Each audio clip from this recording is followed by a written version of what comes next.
November in the year 2024.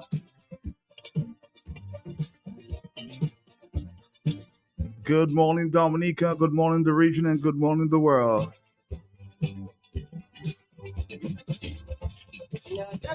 Welcome to the hot set, the most talked about talk show. Day in your celebration, we all know in our mind that there ought to be a time. The pleasure is mine in the morning. It's your birthday, happy birthday, your anniversary, happy anniversary. And if there's death in the family, we'll dip his sympathies. Then to have a world party on the day you came to be. Happy birthday to you. Happy birthday to you. Happy birthday. If it's your birthday again, happy birthday. Happy birthday to you. Happy birthday. I just never understood how men who died for good could not have a David Wood. Today, Monday, 25th November, designated by the UN General Assembly as the International Day for Elimination of all forms of violence against women and girls. The theme: no excuse, unite to end violence against women and girls. Today, you should wear orange in support. International Day for Elimination of all forms of violence. If you're hearing my voice at this time and you support the cause, wear orange today, okay?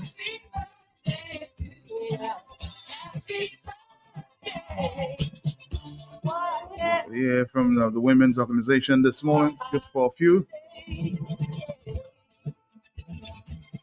On the telephone, hello, talk to me. Good morning. Good morning, Matt. Good morning to you. Morning. And how are you doing? I'm trying my best.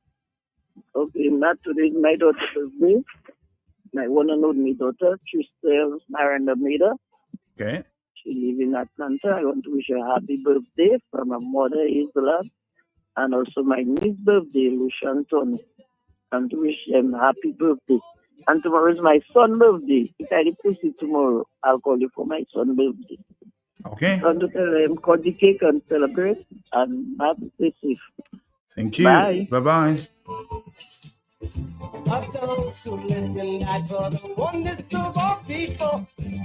Happy day to, happy Monday to Randy Turney in the Browns.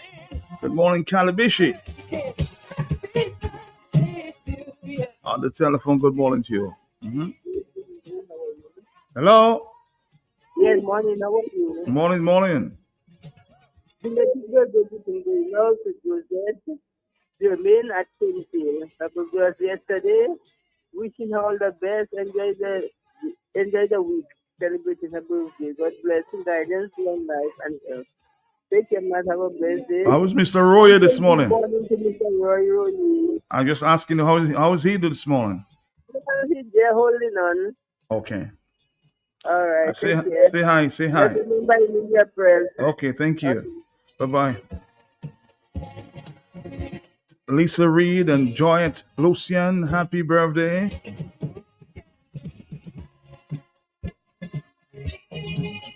Your Highness Clifford in New York, also happy birthday to Nurse Irene Renab, Lisa Reed and Joyet Lucian from Sheila with Love this morning. Good morning. Yesterday, my sister Allison celebrated her birthday. Belated birthday to you too.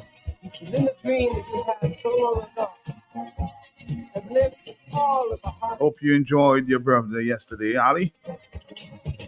Good morning, Matt. I would like to extend birthday greetings to Paula Fontaine, Tanaka Fontaine, and Kathy Dumas, all celebrating their birthday today. Wishing them all the best. Many, many more years, God's blessings, protection, guidance, lots of love, and also what they wish themselves. Matt, Do have a blessed day.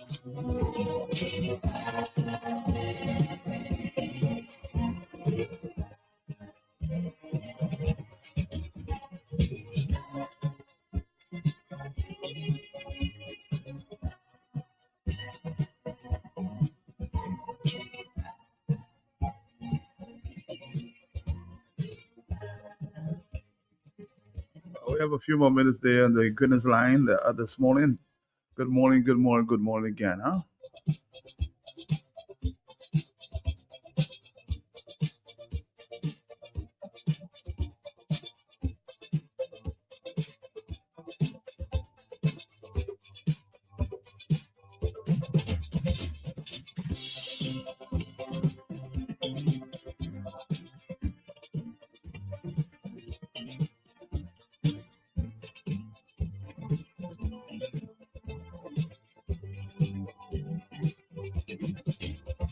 Yeah, doesn't make what this.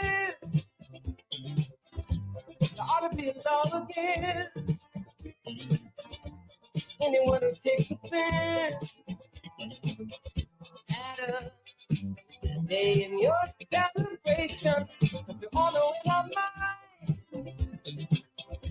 that there ought to be a time that we can set aside. Good morning to you on the telephone, yes? Hello? Matt, good morning. Morning to you, morning. How are you? I'm all right. Matt, I forget yesterday was my best friend's birthday, Joseph Jermaine, of Cainfield. All right. I'm wishing her a happy birthday and everything that she wishes for herself. All right. Good morning to you, Lucille. Morning, Matu. Good morning to you, morning. All Love right. you, Matu. Love you too. Love you, love you. Thank you. All right. I just never understood how a man who died for good could not have a David Wood. He said, aside for his recognition, because it should never be. Just because some cannot see, but when it's clear as he. Let it become an illusion. We all know everything. Good morning. Today is the birthday of my sweet 16 granddaughter, Kayla Mitchell, residing in Yampis. I'd like to wish her a very, very happy birthday, long life, and many, many more birthdays. That's from her dad, Chewin, her mom, stepmother, Shumika, her mom, Karen, from all her aunts, uncles, grandfather, grandmother, especially from her granny, Marcella.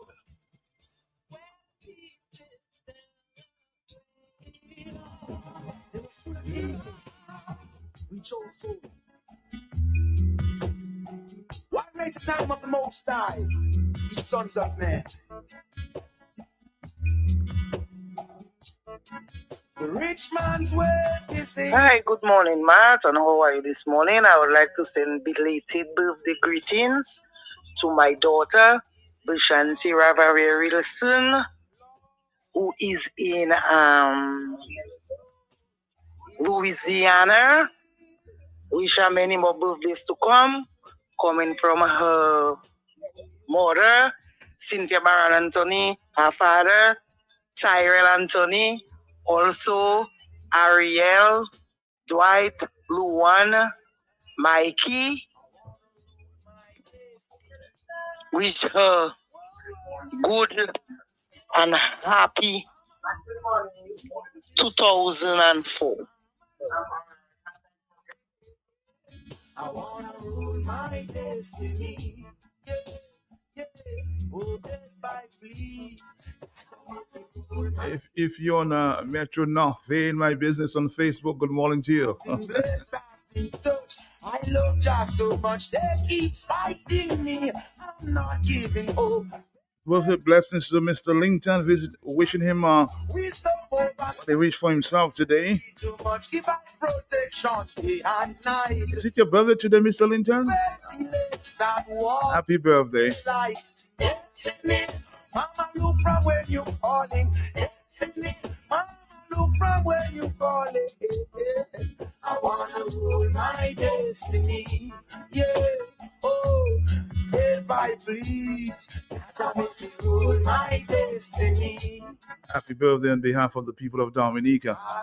Hello, on the telephone. Happy birthday. Happy birthday. Number one patriot. All The right. Right Honorable Lennox Lincoln.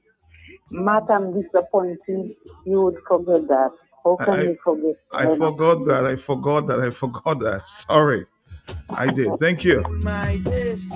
Mr. Linton again. Big greetings to you this morning. Really wanna rule my destiny.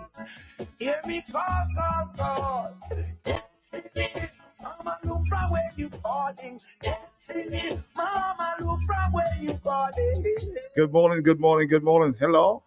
Morning, Matt. How are you? I'm good. I'm listening with you and asking a question. Is there an international day for abuse of men? Is there an international? I don't. Maybe I think. International day for abuse of men. Do you know if there's one? I'm not too sure. I'll have to research that. For the what of men, you said? For the what? International day for abuse. Oh, abuse. Of men. Oh, are you suggesting that it should be one too? Yeah, men do get abused. Okay. I guess so. I'm fair play, 50-50. I'm fair play. Okay. Because there are men who are being abused. I mean, they don't say it. Yeah, they have too much pride. They have too much pride. Well, not the same way. If a man is abusing me, I'm going to make a report in the police station. If a woman is abusing a man, I'm supposed to go and make a report as well, too. Yeah, true. I agree. Yeah, I agree. Take care, man. All right, bye-bye.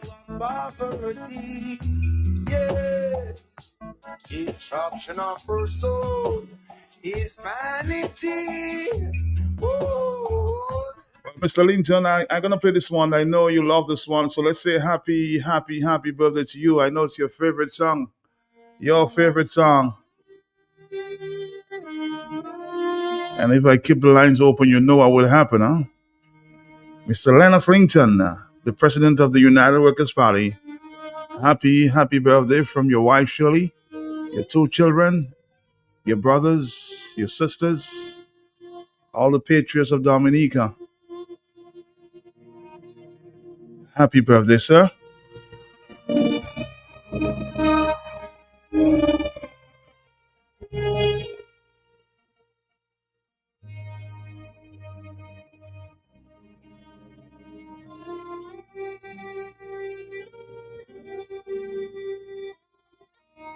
On the telephone, hello, yes?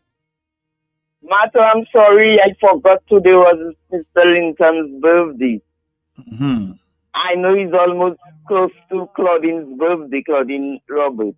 Happy birthday, my PM. All right. Good morning. That's why I told you if I left the lines open, I'll be blowing up this morning, huh? I am still.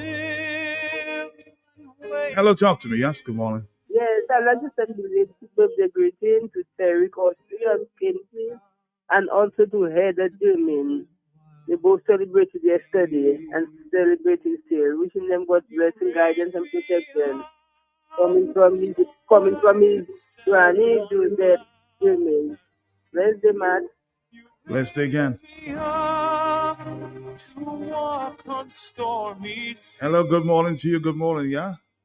Hi, good morning. What are you doing? I'm here. I'd like to send birthday greetings to the Right Honorable Mr. Lennox Linton, who's celebrating his birthday today. The real patriot of this country, man. Mr. Linton is a patriot, man. The man who holds Dominica in the palm of his hand. May God continue to bless, guide, and protect him. Lead him and guide him to safety. Mr. Linton, my dear, a blessed and a happy birthday to you, my dear. Bye.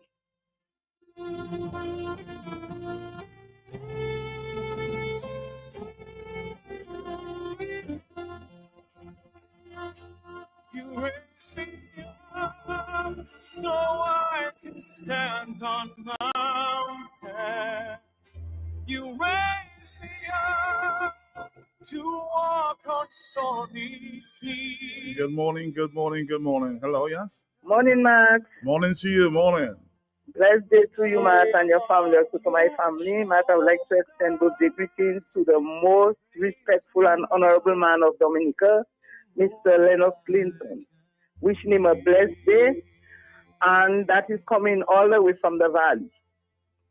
Okay. Lots of love from the valley. The higher the mountain, the cooler the breeze, huh? See, I told you.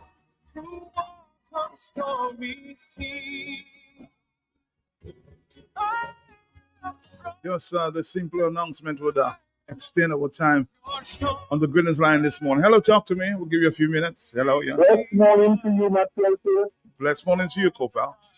And to all your listeners, I too want to join you on the rest on saying happy birthday to Honorable Lennox Clinton. We pray God's blessing for good health, for long life, for peace, joy, and harmony for him. We want to tell him that we appreciate him, how much we love him, and we want to tell him to continue to drink from the fountain of youth. We also want to commend his wife for standing behind him. So we want to wish he, Honorable Lennox Clinton, and his family the very best. Matt, finally, did you see that video that's going around with that school child and 5 teachers? Yes, we'll discuss that later. I saw that. Okay, but we're not keeping it underneath the carpet. All right. Okay, God bless. Bye-bye. 449-3095. Of course, the big sound there for Mr. Lennox Clinton this morning. More than I can be.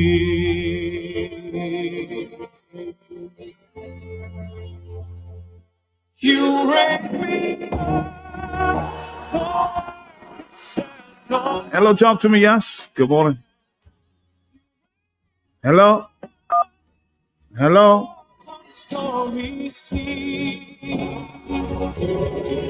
Hey, brother Fat Boy, how you doing this morning?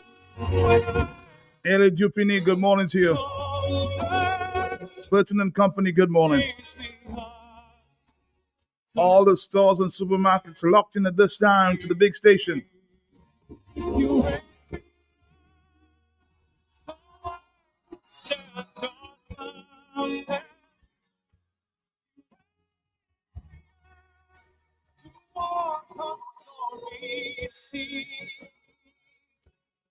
I am strong when I am on your shoulders.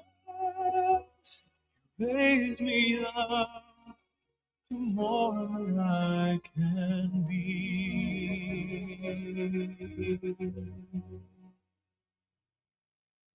You raise me up to more than I can be.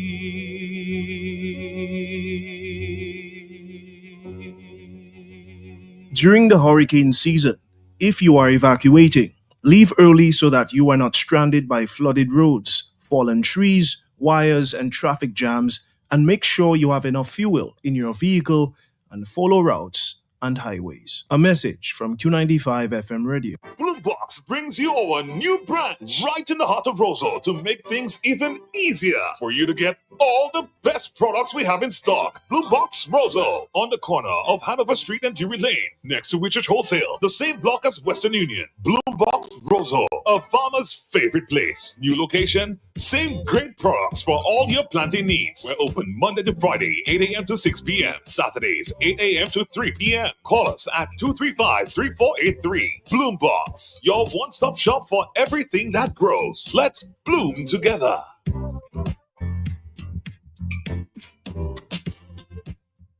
AutoTrade is introducing our very own mobile app. Yes, the AutoTrade app is here. From scheduling your service appointments, request financing, checking our vehicle and parts inventory, to receiving personalized coupons and sales specials. Life is so much easier with the new AutoTrade app. Download the AutoTrade app from the Play Store or App Store today. Call us at 255-6800. AutoTrade, it's more than a vehicle, it's a relationship. From the cradle to the grave, you don't want to be no slave. You need a loan, you want to stay. Welcome and visitors today. With a commitment to quality. Therefore, you and me was one big family, but now with the community. Making life easy, yes, like ADP. No matter who you are, you can benefit. When you bring your mortgage with rates as low as 5% and loans for all your needs. Open an MRA. Save for your golden years and take advantage of our savings product. We will finance your business. Checking accounts, small business loans, wire transfers, and so much more. NCCU all the way. Wow! Your community financial partner. NCCU. Welcome to Government in 5. I am Deondra Smith. This week we are continuing to track the progress of the schools currently under construction with funding from the People's Republic of China, with a particular focus on the Bellevue Chopin Primary School. Once completed, this school will also accommodate students from Petite Savanne. Education Minister Honorable Octavia Alfred and the parliamentary representative for Petite Savanne, Honorable Julian Defoe, visited the construction site last week. So I'm here this morning at the Bellevue Chopin site. I think the foundation work is almost completed. I am happy about the progress that we are making. I realize sometimes the weather is a hindrance up here, but I think the work is progressing well and we are on time. There are some things that we need to do that we will get done so that we can move. We're just realizing we may have to move our post to facilitate the work. So Dominic is working with us for that. And other than that, things are going well. I return thanks to the Chinese government on behalf of the government of Dominica for this wonderful gift, which will help to enhance our human resource. And it's not something that we will use and after a year we have no use for it. It's going to stand. Honorable Julian Defoe says the new school at Bellevue Chopin will provide much-needed access to students of Petite Savanne who have been attending classes in Roseau since the passage of Tropical Storm Erica. Because the current arrangement is that the children from here and Petite Savanne and the surrounding areas who would have attended this school before and now commuting to Granby on a daily basis. Of course, you have to do what you have to do for education, but the ideal situation would that for these young children to have a very short distance to travel to school. So that in itself is the most important thing, for the children, that they have access in close proximity to limit the traveling time. And also, so a lot of these children, the parents would have close access to them because the culture would be many parents would come to pick up their children at the end of school. The Ministry of Agriculture is encouraging farmers to take a greater interest in the cultivation of white potatoes.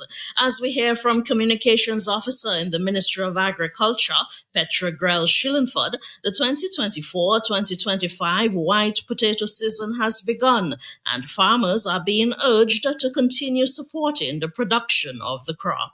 It is over 40 years that the Ministry of Agriculture and the farmers of Dominica have been engaged in white potato production. We want to ensure that this crop stays within our mix and is also a staple within our diets. Fresh potatoes being a crop that is rich in vitamins and minerals. We also want to encourage new farmers to get on board. As we keep saying, a fast crop, meaning in a matter of 3 months, you are able to harvest a crop. So whether you are a backyard farmer, a subsistence farmer, part-time farmer, or fully commercial farmer, we want to encourage you to speak with your extension officer, visit the Farmer Service Center to obtain more information on how you too can engage in white potato production for this year.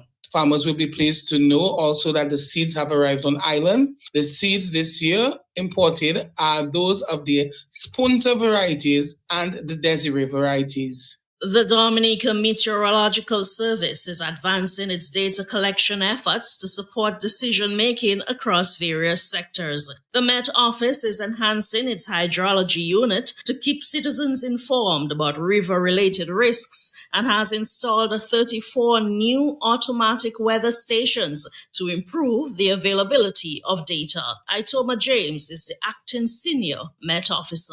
Some of them would read the measures, the heights of the rivers. Some would give us rainfall. Some would give us all the different elements. So you have temperature, wind speed, rainfall, pressure, all of the different elements in certain areas. So we have selected sites across the island that we collect data from, and some of them are selected just because of the convenience of the ability to put them there. Some were placed because you have communities where you may be at risk for certain elements, and some were placed because of population. You may have big populations in those areas and you would want to know what is going on in certain areas. Others were selected because you may have a lot of farming going on there, and the Ministry of Agriculture and the farmers may want to know what typically happens in a certain area. So we have those, and those were the criteria that we used to select certain sites.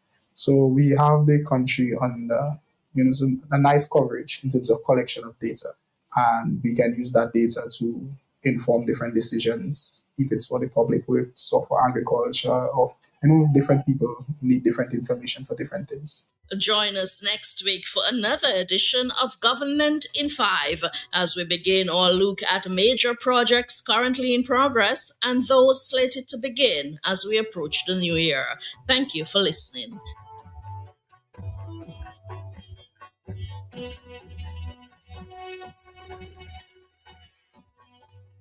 Q95.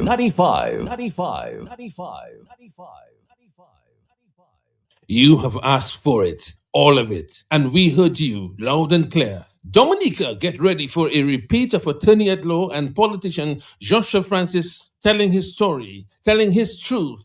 Listen this Wednesday, 27th November. Joshua Francis, just like Joseph, you have been through difficult times, but trust in the process, trust in the Creator. I think some people really just push Josh too hard, hoping that Josh would break. Josh did not break because I do not know if what he's saying is the truth. We must not let a few detractors, a few people who believe their view is all that counts. That is what hindering the opposition from getting into government. Joshua Francis, while we were at school at the University of the West Indies, Joshua Sikiri Francis left his studies to go home to go and take care of his grandmother. Had it not been my engagement in politics or my involvement in politics, I don't think some of the things that I went through would have happened. Matt, I'm happy to see that Mr. Francis is on radio. Never seemed to be running away. The UWP and Joshua Francis was mishandled. Some people blow it out of proportion. I wouldn't say I lost my family. I lost the family unit, but a man never loses his family as long as the people are alive. I am convinced I know my purpose under the sun. I have no regrets about those things that has happened. They happened. I learned from them and I'm moving on. I will get to the finish line, Matt. Will you ever become a member of the United Workers' Party again? Find out this Wednesday on Talk on the Block.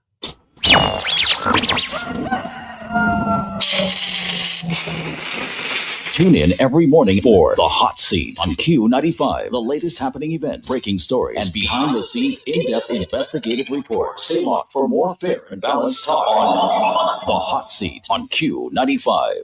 The big station. From the Caribbean News Desk, the morning edition. Good morning. I'm Dennis Chabrol. And I'm Kendall Morgan with the latest from across the Caribbean. In St. Vincent and Grenadines, leader of the ruling United Labour Party, Dr. Ralph Gonzalez, has called for an end to grumbling within the party as it enters the home stretch to the next general elections and it looks for a sixth consecutive term in office. Dr. Gonzalez addressed yesterday's opening session of the party's 26th annual convention. Between now and the next election, I don't want to hear grumbling among Labour. I want to hear unity, because that is the only way we are going to get the sixth term. And we have to make sure we bring out every single Labour voter. Once the Labour voters come out, nobody could beat Labour in St. Vincent and the next general elections, widely expected to be held in late next year, is expected to be a straight fight between Dr. Gonzalez's United Labour Party and the opposition New Democratic Party, led by lawyer Dr. Godwin Friday. Leader of the ruling Jamaica Labour Party, Andrew Holness, believes his party's track record of achievements will stand up against any promises by the opposition People's National Party in next year's general elections. Prime Minister Holness addressed yesterday's annual conference of his party. We are not in a fight with them. They are not in our league. We're not running any race with them. We have too many things to show. We have the achievements. For the first time ever, a government can campaign on what it has achieved. A government can campaign on showing the people what will come, not empty promises, but you can look on the track record of achievement and make a judgment. If you were to ask yourself, who is capable of delivering the future that you want, then it must be the Jamaica Labour Party. Leaders of the British Overseas Territories and the Caribbean say they're assisting each other's development through the exchange of best practices. The premiers of Anguilla, Bermuda, the British Virgin Islands, the Cayman Islands, Montserrat, and the Turks and Caicos Islands have just wrapped up week-long talks in London with the new British Labour Party government. BVI Premier Dr. Natalia Wheatley says while they continue to engage the UK government on development matters, they're also working among themselves. We have a very good group of premiers, and Anguilla not too long ago was in the BVI, looking at our border management system, having discussions about a merger between customs and immigration. I was in Anguilla as well not too long ago. I'm going to be going back there to see about their tax system. I went to Cayman Islands to see about the merger between the customs and the immigration. I plan to go to Turks and Caicos to look and see how they do certain things like their pensions, and they're planning to do the same. Residents of the British Virgin Islands yesterday marked the 75th anniversary of the Great March of 1949, which succeeded in bringing publicly demanded political change to the territory. Minister of Education and Youth Affairs, Shari De Castro, who is a descendant of one of the 1949 marches, joined the many groups and individuals who took part in yesterday's commemorative event. It feels good, the reality is I wasn't born when this match took place, but, Kelton De Castro, I'm a descendant of the De Castros, a proud De Castro, and just to be able to walk the path that he walked and understand that I wouldn't have had the opportunity to be Honorable Sherry De Castro today had it not been for this march and the fight for Virgin Island North to be elected to the House of Assembly, the restoration of the Legislative Council. And so it is huge for me personally, and it's the weight of the reality of what they did then and the sacrifice they made, we carry it today. The Bahamas' National Security Minister Wayne Monroe is blaming the now opposition Free National Movement for the serious crime situation in that country. He was at the weekend responding in Parliament to an FNM parliamentarian who said the Bahamas has so far recorded 110 murders for the year. The one party, Madam Speaker, that should be very quiet about crime is the party that recruited very few policemen, that left this country in a state where police stations were being manned by 3 officers. About 600 to 800 officers still have us as a deficit. So they didn't understand the need to recruit. They didn't understand the need to provide equipment. They didn't understand the need to provide intervention programs in primary schools and high schools. And now they make noise, Madam Speaker. We are addressing it. Before we go, we want to wish the people of Suriname happy independence anniversary today as they celebrate 49 years since the break from Dutch colonial rule in 1975. This has been the morning edition from the Caribbean News Desk. You may contact us by phone or WhatsApp on +592 700 9293. Thanks for listening.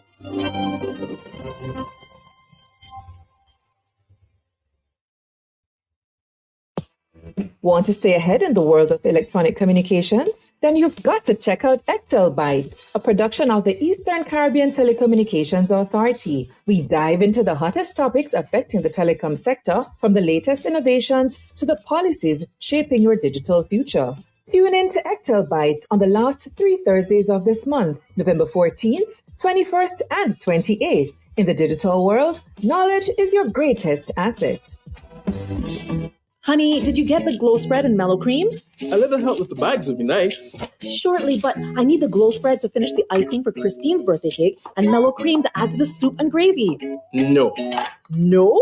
No, I didn't get just one. I got 2 of each. Oh, honey, that's just why I married you. Spread the love with Mellow Cream and Glow Spread. They're vegan-friendly, lactose, and gluten-free. Found in all leading supermarkets nationwide. Locally distributed by Fine Foods, Inc. This is Asa Banton, your Tropical Water Ambassador, with your hurricane tip for today. Insurance checkup. Ensure that your home and car insurance policies are up to date and covers hurricanes, flooding protection, etc. Be prepared and remember to stock up on tropical water. Somebody book me on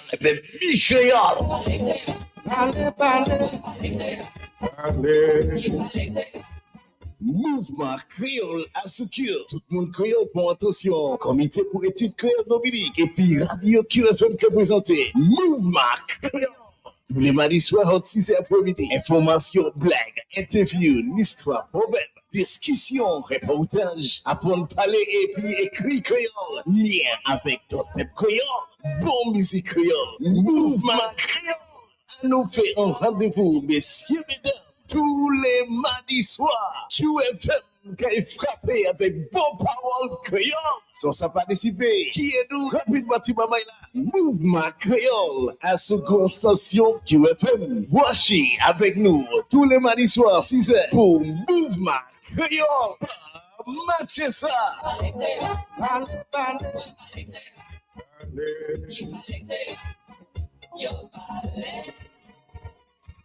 You have asked for it, all of it, and we heard you loud and clear.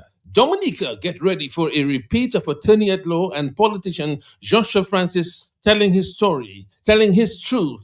Listen this Wednesday, 27th November. Joshua Francis, just like Joseph, you have been through difficult times, but trust in the process, trust in the Creator. I think some people really just push Josh too hard, hoping that Josh would break. Josh did not break because I do not know if what he's saying is the truth. We must not let a few detractors, a few people who believe their view is all that counts. That is what hindering the opposition from getting into government. Joshua Francis, while we were at school, at the University of the West Indies, Joshua Secretary Francis left his studies to go home to go and take care of his grandmother. Had it not been my engagement in politics or my involvement in politics, I don't think some of the things that I went through would have happened. Matt, I'm happy to see that Mr. Francis is on radio. Never seemed to be running away. The UWP and Joshua Francis was mishandled. Some people blow it out of proportion. I wouldn't say I lost my family.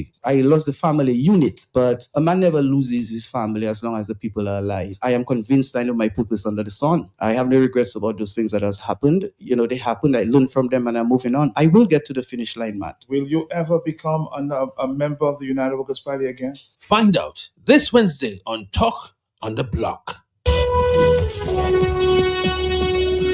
All right, Dominic, it's 8:34 in the morning. As I said, today, November 25th, is the International Day for Elimination of All Forms of Violence Against Women and Girls. The theme, no excuse, unite to end violence against women and girls. Josephine Dublin is on the telephone at this time. It's remembered globally as International Day. Let's go. November 25th, 2024 is remembered globally as International Day for the Elimination of Violence Against Women and Girls. This day was designated by the UN General Assembly, and since 1981, a number of civil society organizations, including the Dominica National Council of Women, continue to advocate for the elimination of all forms of violence against women and girls. Women and girls have a fundamental right to live a life free from violence. Therefore, there must be better national policies, legislations, better access to free and affordable services for the survivors and even the perpetrators, an enabling environment and facilities to encourage safety and the well-being of the survivor. Of course, there needed to be rehabilitation programs for the perpetrator and the counseling for the survivors. On this day, and throughout the 16th day of activism, we need to remember the many victims of abuse.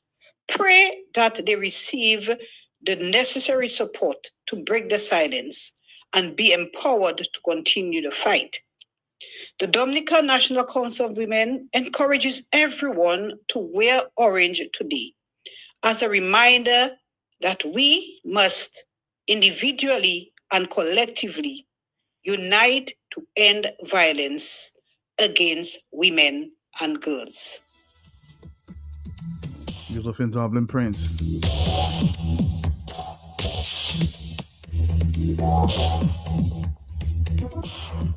Well, as indicated, I know you're eager to talk about this story of abuse, alleged abuse in one of the schools in the West Coast. But I'm digging deeper. I want to get the other side of the story before we expose this one. Huh? A lot of people seem concerned about what may have gone on there, about the alleged abuse of a young lady. We're interested in getting all sides of the story, so I'm gonna wait for a while and investigate further.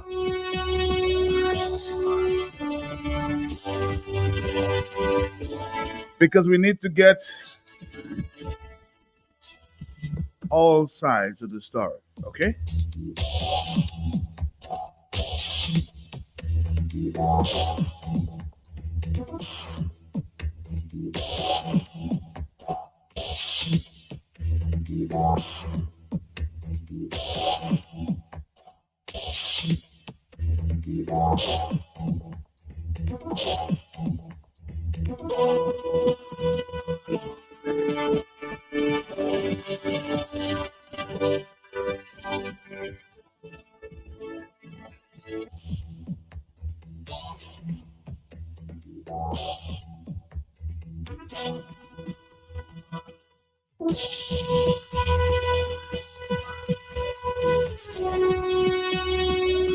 Okay, Max, if I'm going to steal Christmas this year, I'll need a smart TV to keep an eye on the who's, a smartphone to call for backup, cash, and a stove to bake this hat. Seriously, I can get all this for free if I sign up for Flow. With Christmas thing with thousands of gifts, even the Grinch would love. Sign up for a postpaid mobile bundle or high-speed broadband and win big every week. Visit discoverflow.co now.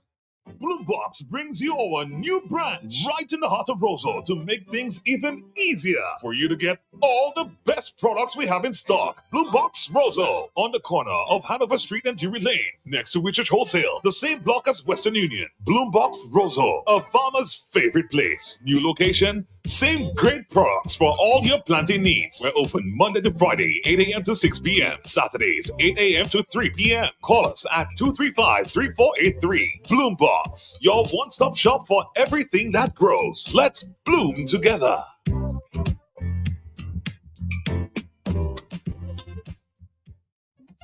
Auto Trade introduces our newest line of lubricants, Valvoline, America's first branded motor oil. Valvoline has been formulating and improving motor oil longer than any other brand. From the world's first racing oil to the world's first synthetic blend, Valvoline has been trusted in engines around the world for over 150 years. Make the switch today. Choose Valvoline, the original motor oil. At Auto Trade, we only recommend the best in quality because at Auto Trade, it's more than a vehicle.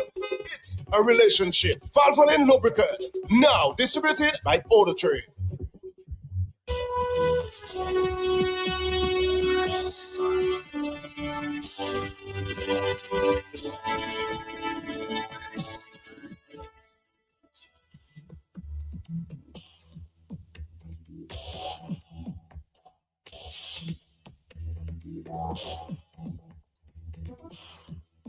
Some parents, on another story as it relates to children, some parents received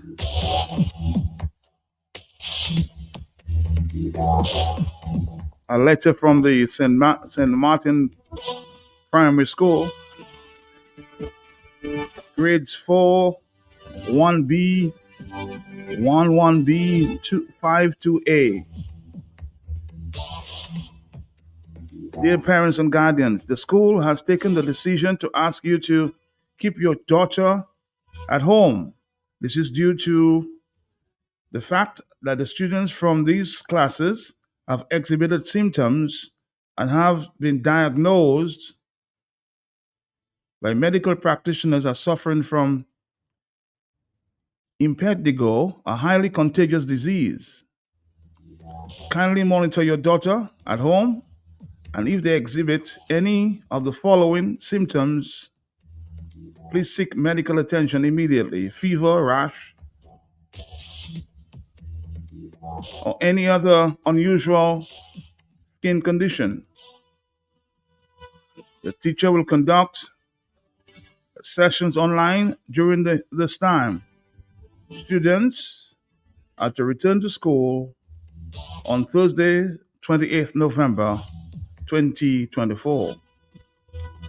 Your cooperation in preventing the further spread of this illness is greatly appreciated. Thank you for your understanding. So some students have been left home, of course, doing their classes online, but there are other teachers, other parents now saying,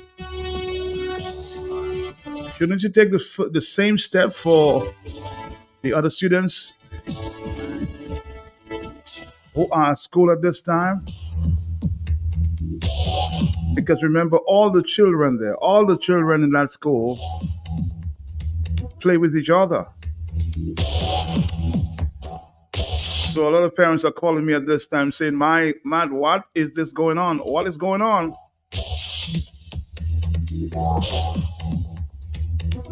Because you know the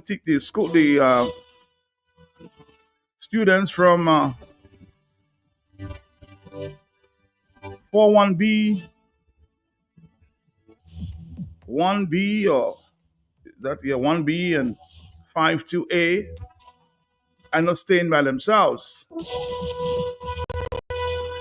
So if your daughter at home is experiencing some problem, skin issues at this time, please alert the authorities.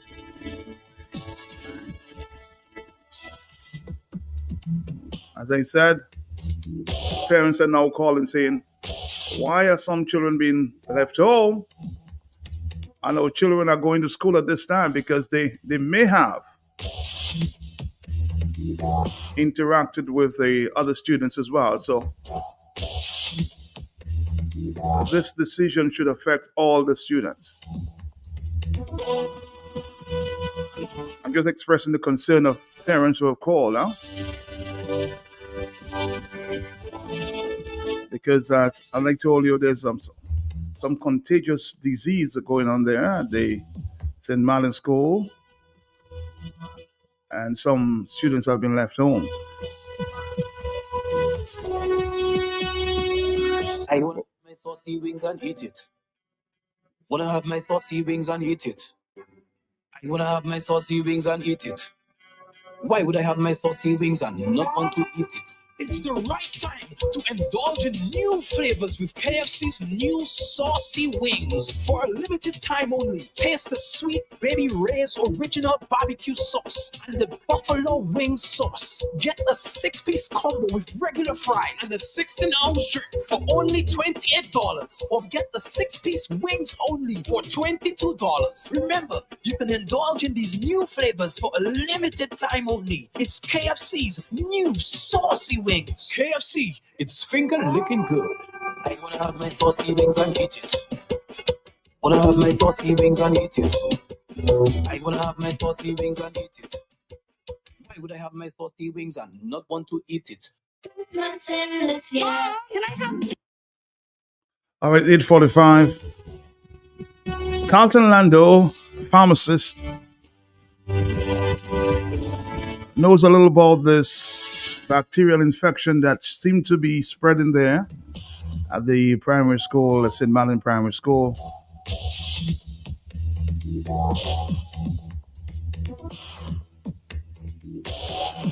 And I've invited him to explain a little bit about this bacterial infection. Carlton, I'm very happy we could talk to you this morning about parents' concern. How concerned should they be at this time? Good morning to you, Carlton. But good morning to you. Good morning to all your listeners. Let me begin by saying my daughter is one of the students or pupils that have been asked to stay home. She's in grade 4. When she called me, she was quite anxious.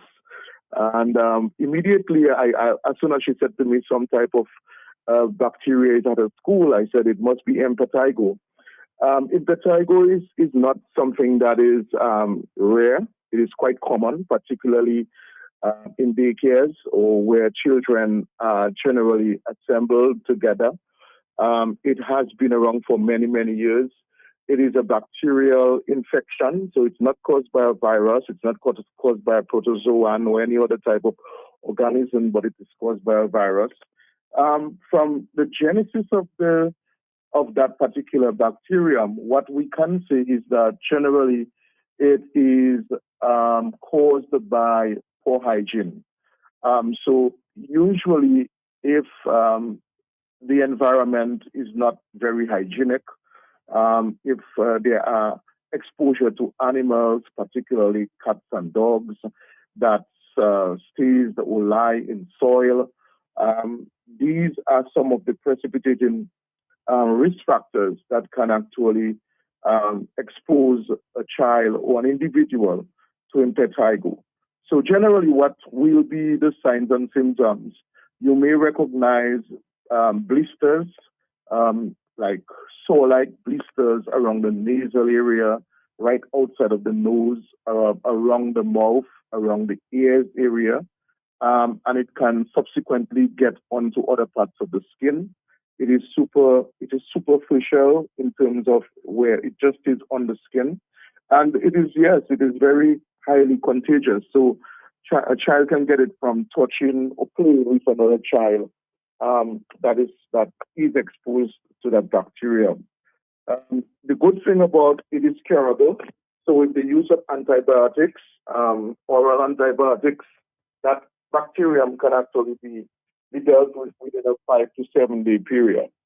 Now, I know that the concern from what you've been saying is that why the decision was taken for a specific group and not the entire school. Now, that might be a little,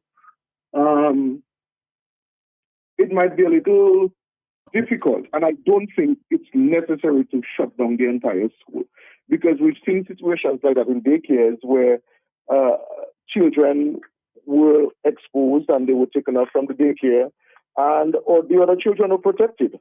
You know, parents were known, were told, and there was no need to shut down an entire daycare because one or two children were exposed to that bacterium. So I understand the panic, I understand the concern that parents may have at this time, but I don't think it's warranted for an entire school to have to be shut down because of a few cases or one or two cases. Well, you'd understand that parents would be worried. I do understand that, but as I did say in the explanation that I gave, that we've seen cases like that in other schools, and there have not been much of an alarm. We've seen cases that even in daycares, I'm sure there are many parents that are listening and would have known of even their own children would have gotten a diagnosis in the past with impetigo, and the daycare can continue in their operations. So I don't think it is a case that warrants the entire shutdown of that particular school. Are you saying, Carlton, that it's not that contagious? It is contagious, but it's not like a virus. With viruses, it is more highly contagious than with bacterium. Once the source or the affected child or children are taken off from the school parameter, then generally that should be fine. The other children should be fine. So the other parents have nothing to worry about at this stage? No, I don't think it's anything that's so major that would warrant, as I said, the closure of the school. I'm only speaking from my own experience. I'm not speaking as the authority of the Ministry of Health or under the authority of the Ministry of Education. I'm speaking just from my own opinion. Having been a pharmacist for more than 27 years, I can tell you it's something that we see quite often as pharmacists. It's nothing that, I mean, the lesions doesn't look so good. And most parents, you know, they'll feel a bit uncomfortable having their children with these lesions on their faces. But generally, once the antibiotics are administered, the children are fine and they can go back to school within 5 to 7 days. Well, I'm happy you could provide this explanation this morning, so the anxious parents will be at ease at this point in time. Okay, Carlton Lando, All right, man. always providing education there. Thank you, sir. Thank you. You're welcome. Take care of Bye-bye. yourself.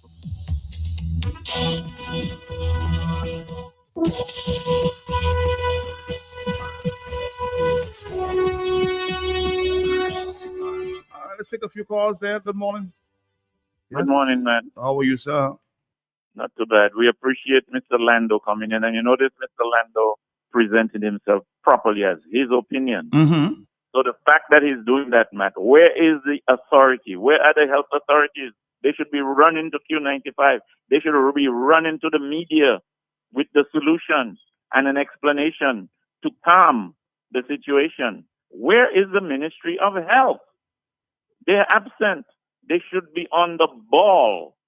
I mean, Matt, there's no question that this government is an absentee government, and the focus of this government is enriching politicians.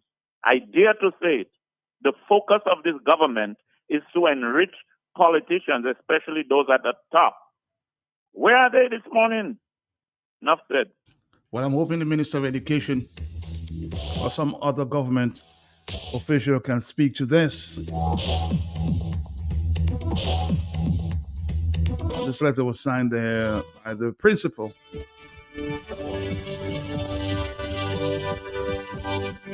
On November 22nd, I think. On the telephone, hello, talk to me, yes? Good morning. Hello? Hello? Good morning.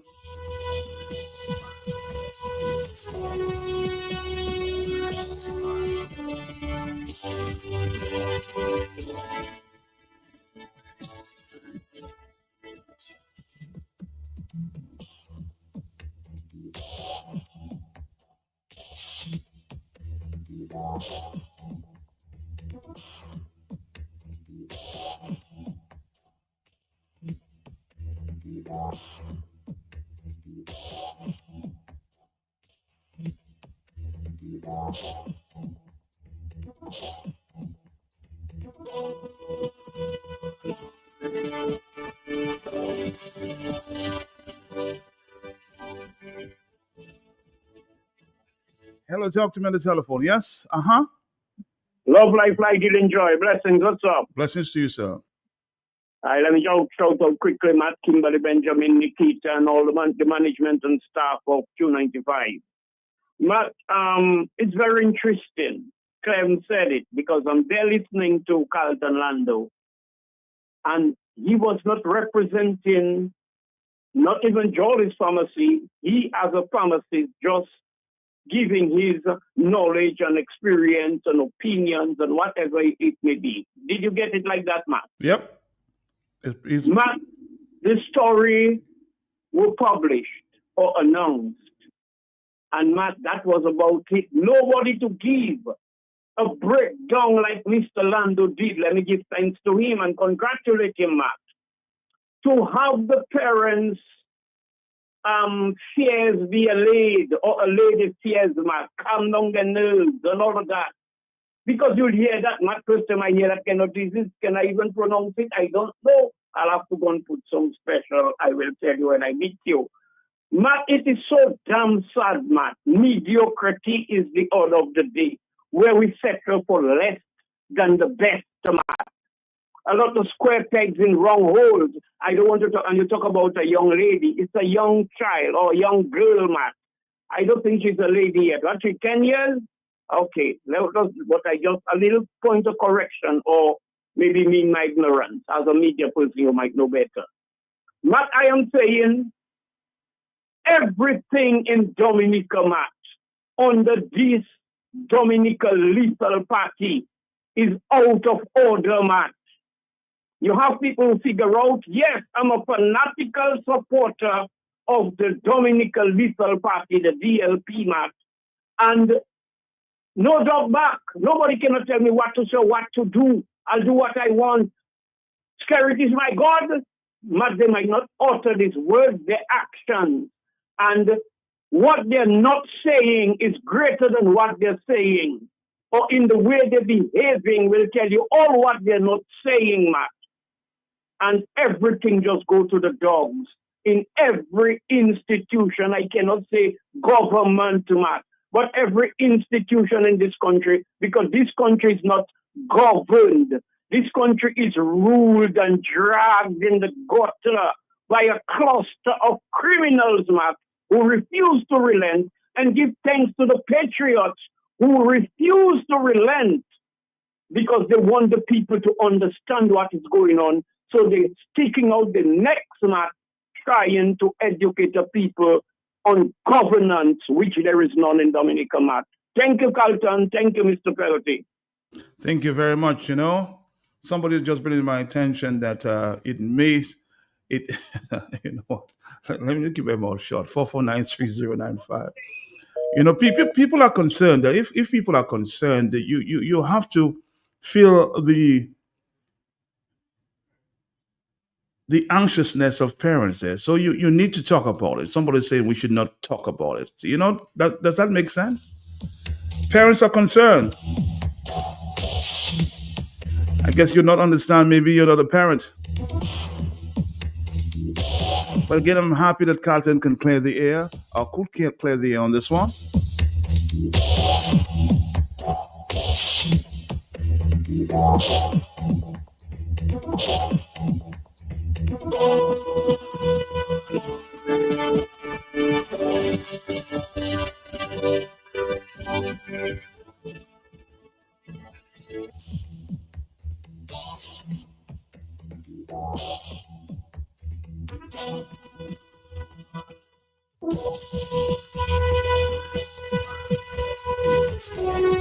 Dominic, I'm hoping the story there, another story as it relates to children. I'm just hoping this is not true. I'm gonna emphasize that, okay? Let me just take a phone call. I will go to the next subject at hand there. Hello, talk to me on the telephone. Good morning, Mr. Delphi. Morning, ma'am. You know what I don't like? What you don't like? If something happen, allow it to take a course like within, and then we come to see what we have to see. I am saying my whole thing going to say is that I have a grandchild going to St. Martin School. I just finished calling the mother. She spoke to me. But let me tell you that if something happens in the school, the person in charge of the school needs to take it to the government, let them know what is happening, and then the government call out something and tell the parents and do what they have to do. But every little thing, we jump on Prime Minister, we jump on Minister this and Minister that. We have to take our time to listen. Not as you hear something. The Bible tells you, fast to hear, slow to speak, and slow to anger. And when we go too fast, that's when we get too angry, we say what we have to say. Give the teachers should be blamed or who in charge. Let the government know what is happening, wherever it is in health, and then they have a right to come out and bring it out to tell the parents to finish. Around by me, they are living. Their children, they love dogs, they love cats, and anything they meet on the road, they'll take and bring their home, caress and kill, and they have. And that is how it is. They love animals. No matter where it come from, if it is sick, because now they have an old sick dog there. The dog inside the house walking all behind the bottom have saw and everything there. Even though you talk to the children like dogs are easy, and the parents are supposed to see about that. You don't know what is coming from them because if a dog has been big for so many years and then it's in your place.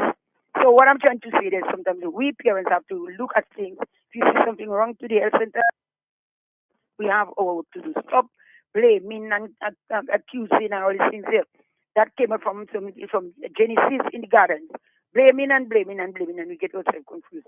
Thank you. That's what I have to say. Want to fire back at me? It's left to them. All right, caller. Thank you very much. 9 o'clock in Dominica and the rest of the Eastern Caribbean.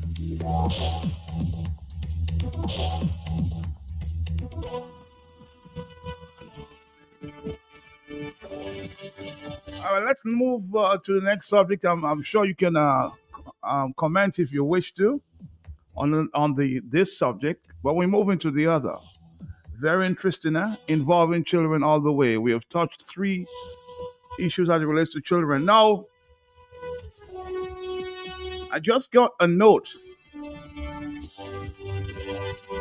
Again, I'm hoping this is not true, but it seems that way. It's at the top of it.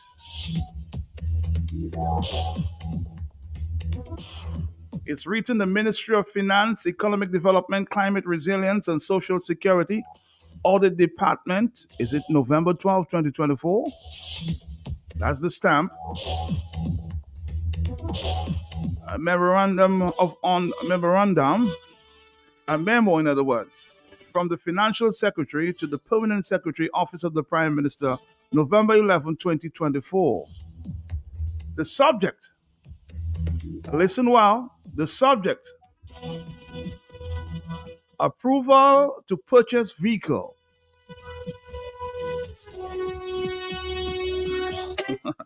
Oh boy, I want to take my time. On this one there. Dominica, stick around. I want to take my time on this one there. The subject, approval of purchase to purchase vehicle.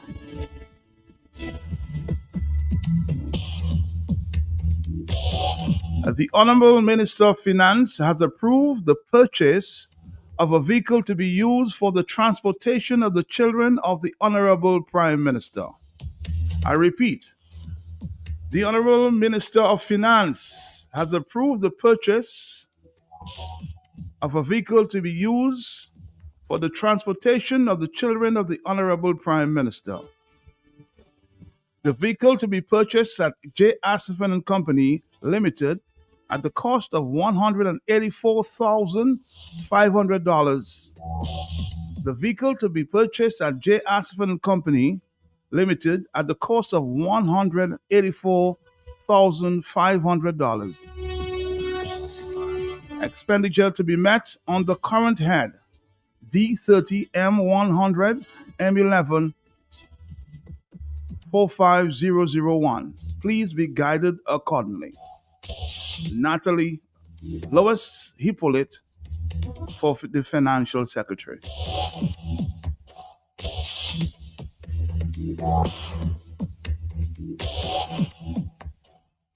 I'll repeat. Approval, a memo from the Financial Secretary to the Permanent Secretary, Office of the Prime Minister, November 11, 2024.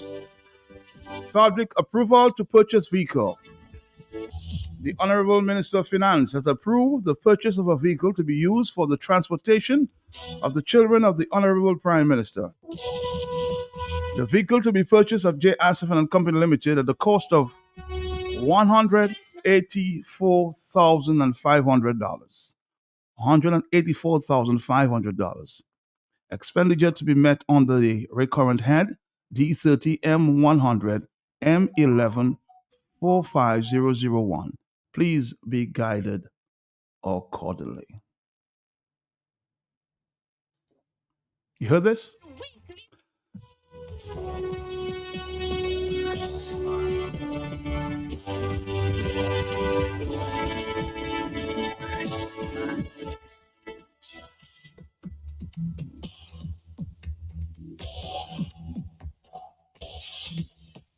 Maybe it's a special vehicle. I don't know. I mean, we're just speculating at this time.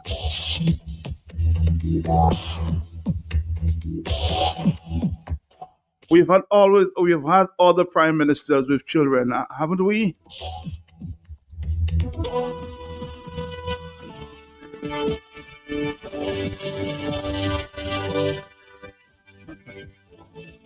$9:05. It's the morning time. We're going to go to the telephone at this time. Interesting. Very. Good morning to you. Good morning. Yes, good morning, Matt. Matt, when I see that, my eyes open like a flashlight with the brightest bulbs in them, Matt. Matt, if that is really true, all departments of government, right thinking, working people, Matt, should shut down. There should be a total shutdown in government. Man, the place should just close down. Because I cannot understand for the life of me that would be happening. All other people stay in government and that never happened. You want special vehicle for your children? You just purchased 2 vehicles not too long ago, cost almost $500,000. 2 vehicles just for you alone to have to drive. What your wife have, nobody don't know.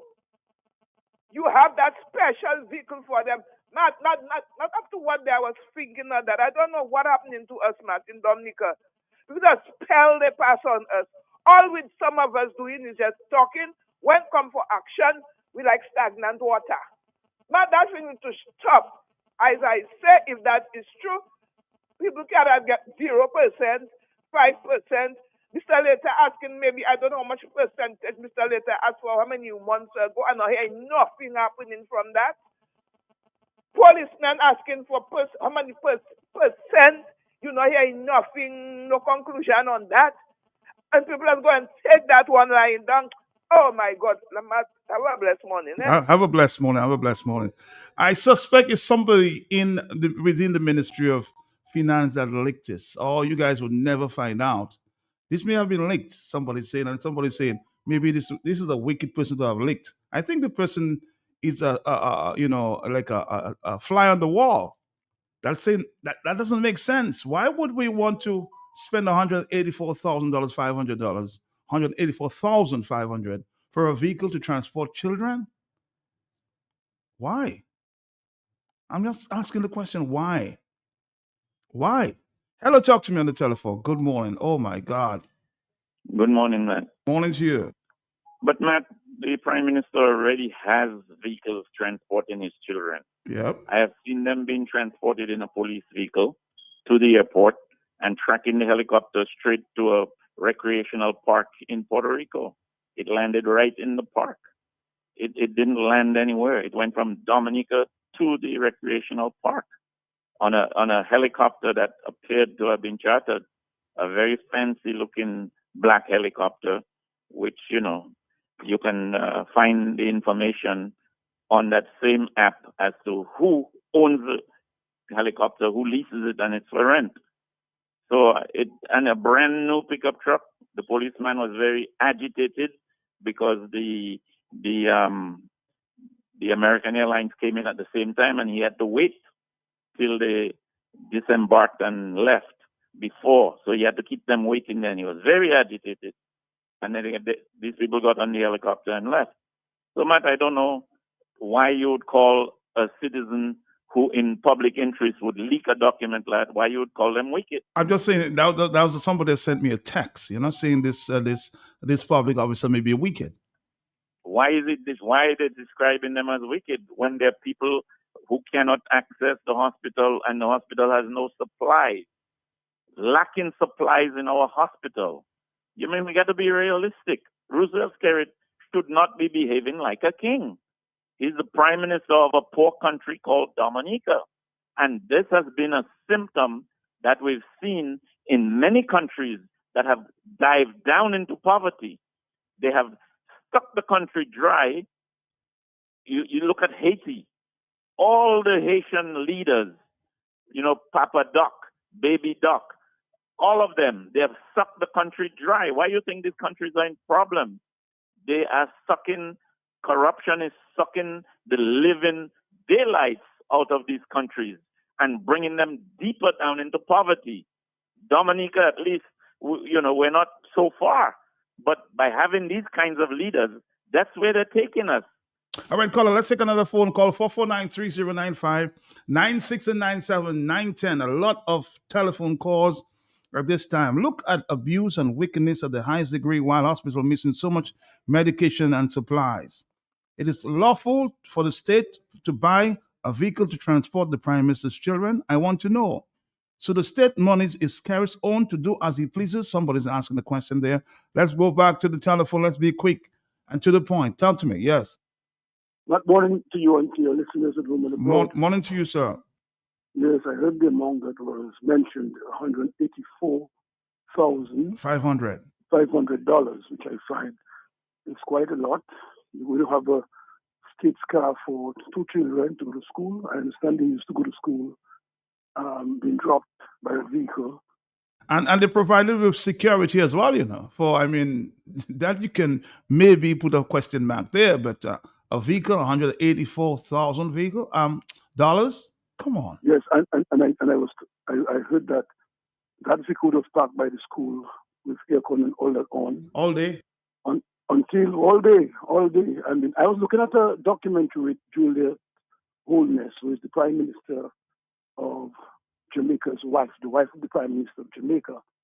And she was saying how they took care of their children because she's a member of parliament. Mm-hmm. She held a ministry and then she was a promotional speaker. She traveled throughout the United States giving speeches and earning good money. So she's not whatever we have here as Prime Minister's wife.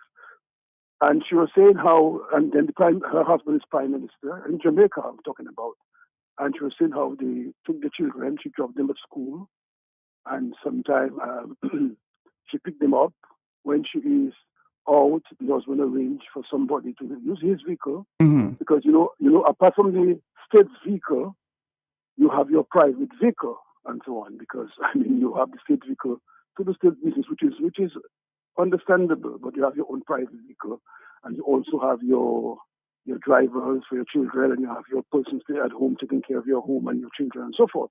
So this has been arranged. I don't understand how in Dominica, which is off in terms of our economy and our resources, can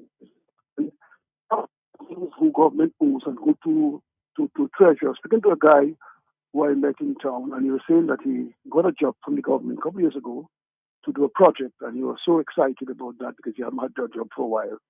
But he told him he had to start off money. He said he had $20,000 on his account. He wanted to take it and start the work and so forth. And he hadn't gotten to it. He had been going up and down the step of the treasury, and nothing is ready for him there and so forth.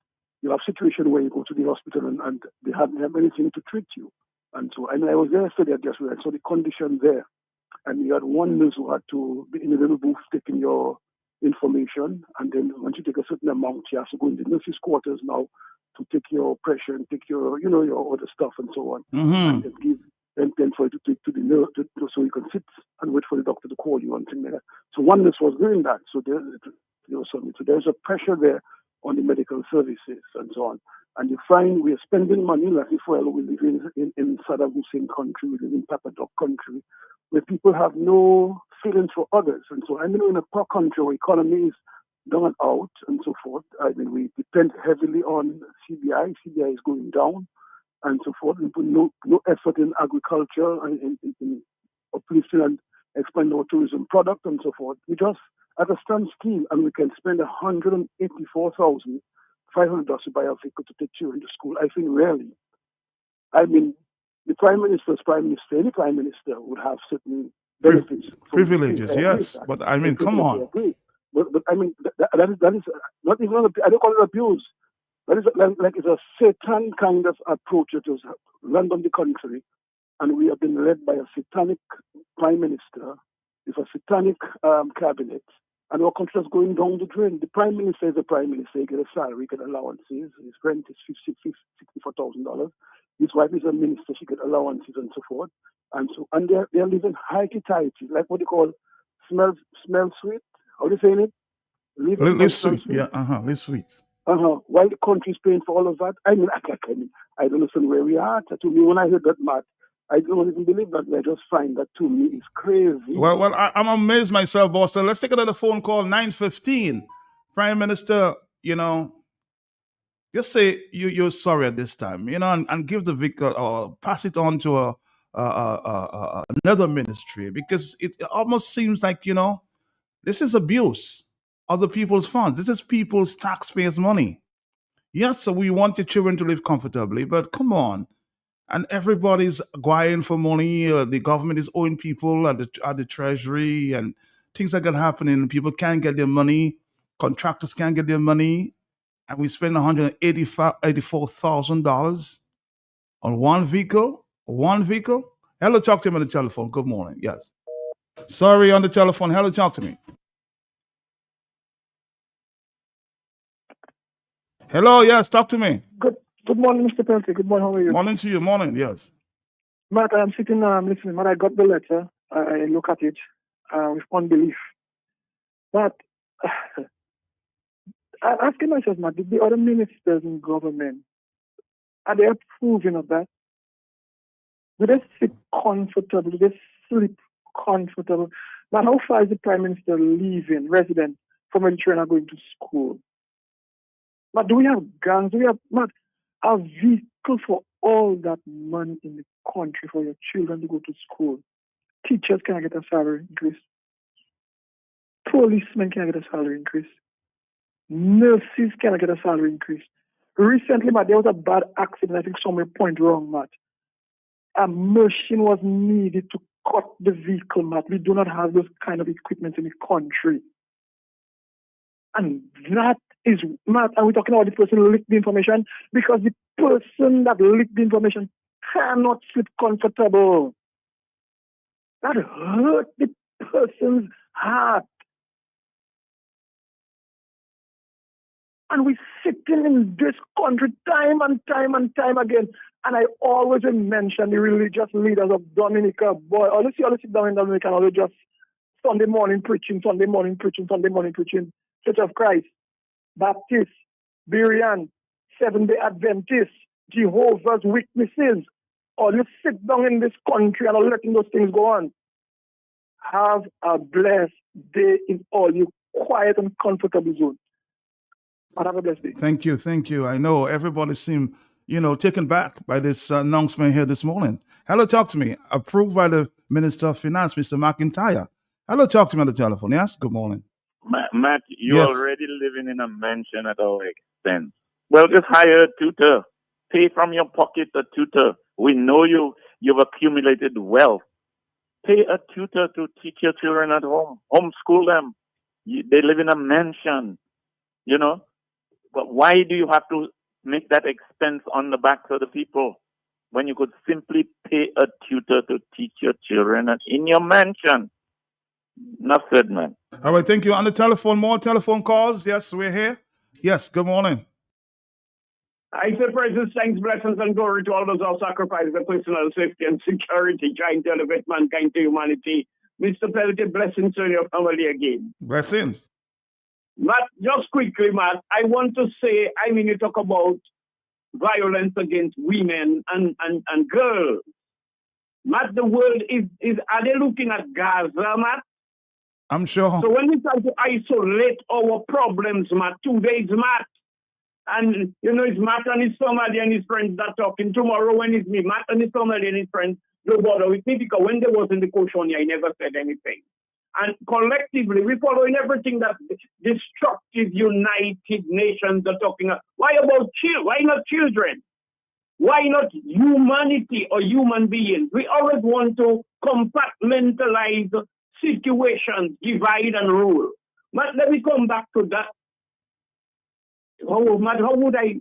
Matt, nurses leave in work 10 o'clock, 11 o'clock, whatever shift they have. And Matt, it is not for a boyfriend or a friend, or they hitchhiking, and they haven't got a transport. And I heard the Spanish doctors and nurses, Matt, according to where they go in distant place, they have a vehicle available to transport them. Have you heard that, Matt? Mm-hmm. I've heard that too. And our local nurses and doctors, whenever they on the shift, if they haven't got a vehicle, a boyfriend, a girlfriend, a friend to come and pick them up, they're like any ordinary person on the road. So I heard you talk about the children have to be comfortable, Matt. So many children in Dominica that are hungry. These same criminals in government are using them and prostitute them, Matt. Children, give them phone and give them food and give them clothes and pick them up in the vehicles. You remember last week I tell you there is a big politician in Dominica. He escaping on unmarked vehicles and going to pick up little girls. Matt, remember I tell you that last week? I remember. So other people's children have to be abused while the children have a special vehicle. Matt, they have how much SUV? Where the bulletproof car? Take it and move with them. Matt, the Jeep is still in Monbruce, Matt. They tell them to put the Jeep in Monbruce, Matt. I'm not sure. I'll have to find out more. Yeah, find out about that. And it's not just any little instructions that tell them pack that jeep. Because these kind of characters, Matt, for the interest of the radio station, I'm trying to be civil here, Matt. Matt, this kind of people are the worst. I hear also talk about that is not just corruption and things that is devilish. It is diabolic for real, Matt. How could you have a country with an economic situation? You have billions disappearing and people are begging. We also talk about the guy, he had to put money on things. He went for him to get his money going up and down, up and down. NEP workers have to be begging, banging on credit union door, and all kinds of things happening. And you have this heartless and soulless people. And the brother talk about the other parliamentarians. Are there other parliamentarians? Are there other parliamentarians? They root out all big tree, even us tree.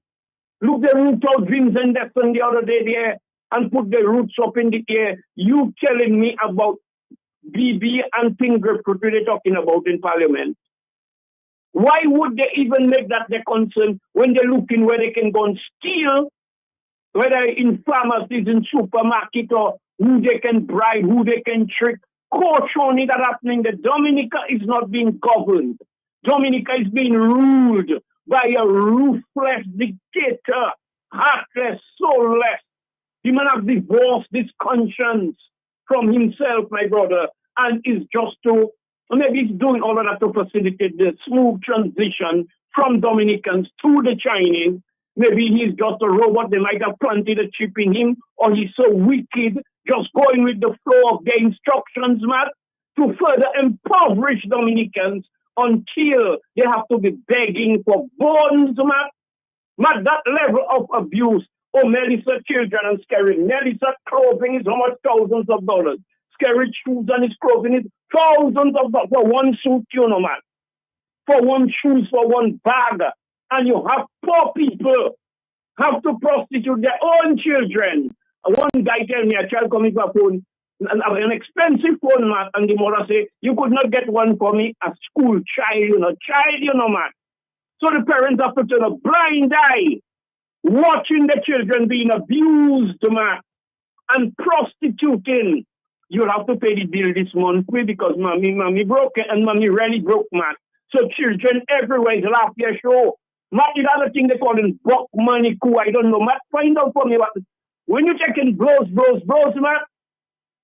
My mother used to tell me, say, okay, buck money coup, Matt. I get blows in my life because I was terrible. And Matt, I want to know, don't just say buck money coup, Matt. We just taking, and we're not giving. You have to deliver booty is a sudden strike and a deadly one too. Come on, man. Come on. 924.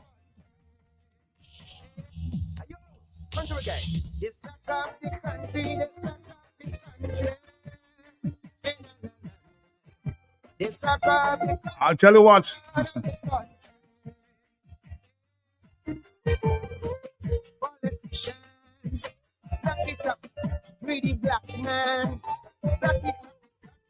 And let's take a call there. We have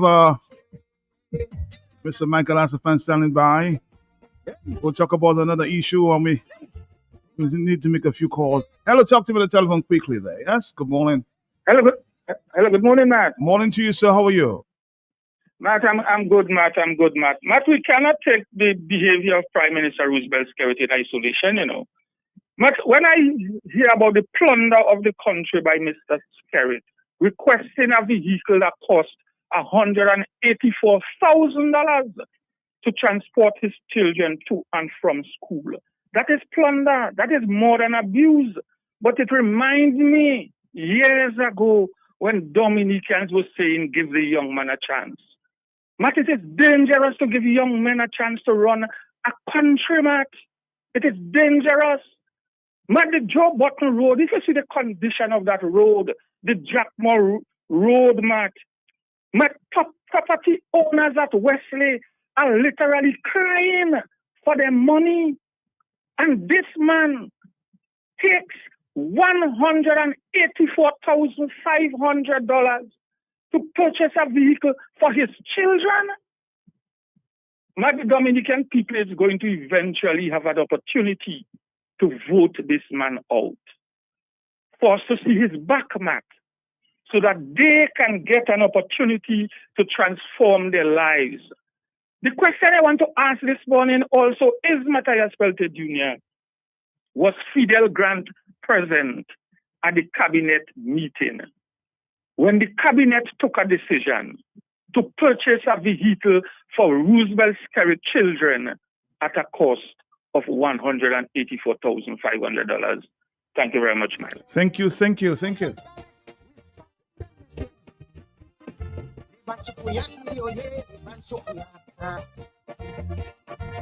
it. Hey, let me go. It's something left. It's something right. Anything inside. I always understood that my country was doing good. Whoa. Parasites and leeches sucked up my country juices. Well, they sucked it very well. For their personal gain, Ulysses say over again. IMF never had to come down here to advise us on how we should take care. We shut up out to kill a fly, like you aware and the damn cow die. I wonder why. They suck up the country, dry blood. They suck up the country, dry. Oh, mama, why? Politicians sucking, let the black men with no ambition sucking it. Like a criminal sucking up civil servants, local merchants, look like who wants sucking it. Like a criminal sucking it dry. They're giving away accuracy for speed, all because of our creed. Cutting we not to spike we face, now it's waste man have to breathe. They're sucking we country. In the next few minutes, we'll take on Mr. Michael Asafan. But this is a burning subject here. All my telephone lines are going. My cell phone, everything is going this morning. Inundated the phone calls. So let's go to the telephone. Good morning to you, yeah? Good morning, Mark. Morning, sir. Mark, I'm going to be brief. But not today is going to be worse, Your program has always been busy, but today is going to be worse, Mark. Mark, I would like Mr. Linton to help me because I do not know Mr. Skerrit's salary and I do not know his wife's salary. But Mark, I'm sitting at home and I make my own calculation. Whatever month this vehicle is purchased for Mr. Skerrit's children, Mr. Skerrit and his wife is going to get in this particular month $248,500 from the Dominican's purse, and plus his salary and his wife's salary on this particular month. Please, Mr. Linton, calculate that and tell us how much money these people, this family, going to achieve in a month. Lord have mercy. Mark, rise up. Dominican, rise up. It is painful. Thank you, Mark. All right, thank you very much. We have a stop. They're coming up there with the Muslim store in a few minutes, and then we'll have Mr. Michael ask. This, definitely, we have to continue this action. This is an abuse of the people's taxpayers' money. Hello, talk to me on the telephone. Good morning to you. Yes. Good morning, Mato. Good morning, Dominica. Good morning, St. Joseph. Good morning, Mato. Morning, sir. Mato, I'm sitting. Not bad at all, my brother. Let me first extend my condolence to the family of Mr. Venus Alexander. That was a great man, and another time I'll talk more about him. Mato, when I listen to what Skerrit doing, we Dominicans, both in Dominica and overseas, allow that man, and I have a sense of guilt because what I feel is that what more can we do overseas? We need the people Dominica to even put a harder strength to us. As far as I see all in Dominica, that guy take all you for granted. And now he just asserted in his power for the next 25 years in government. Now he is buying a vehicle just for to transport his children. That is a man that's telling you that he have no intention of coming out as reign as prime minister. Look at how long we begging this man for election reform. Right now, that man bring Dominica to be numb to even talk about election reform. This man has taken Dominicans for granted, and I listen to that radio station night and day. And Dominicans still not coming together. Matter, I pray this man call election because it's not fair to the young people that want to vote. Scare them, deprive them of election in the shape and deprive them of voting. And if Scary can call the election next year or later on in the year or next year, we depriving the Dominican young people of 7 years under this government. This man realized Dominicans are saying things for, oh, do that.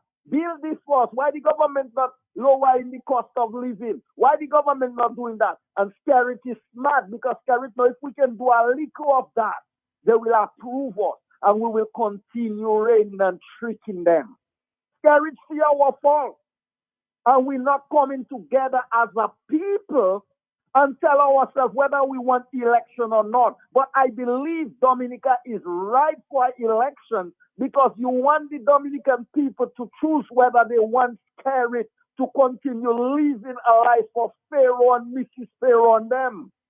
And if they go and vote for him, then you know, okay, it's all left to the young people to deal with it. But for now, I feel we are the adults.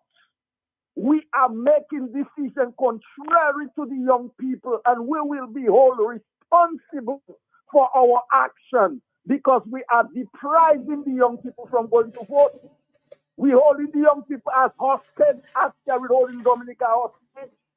What we are depriving ourselves of is to follow Dr. Fontaine in going around house to house and confusing and talking to people about voting and the people that want to represent the different constituency have to come out in the shadows. All right, I'll tell you what.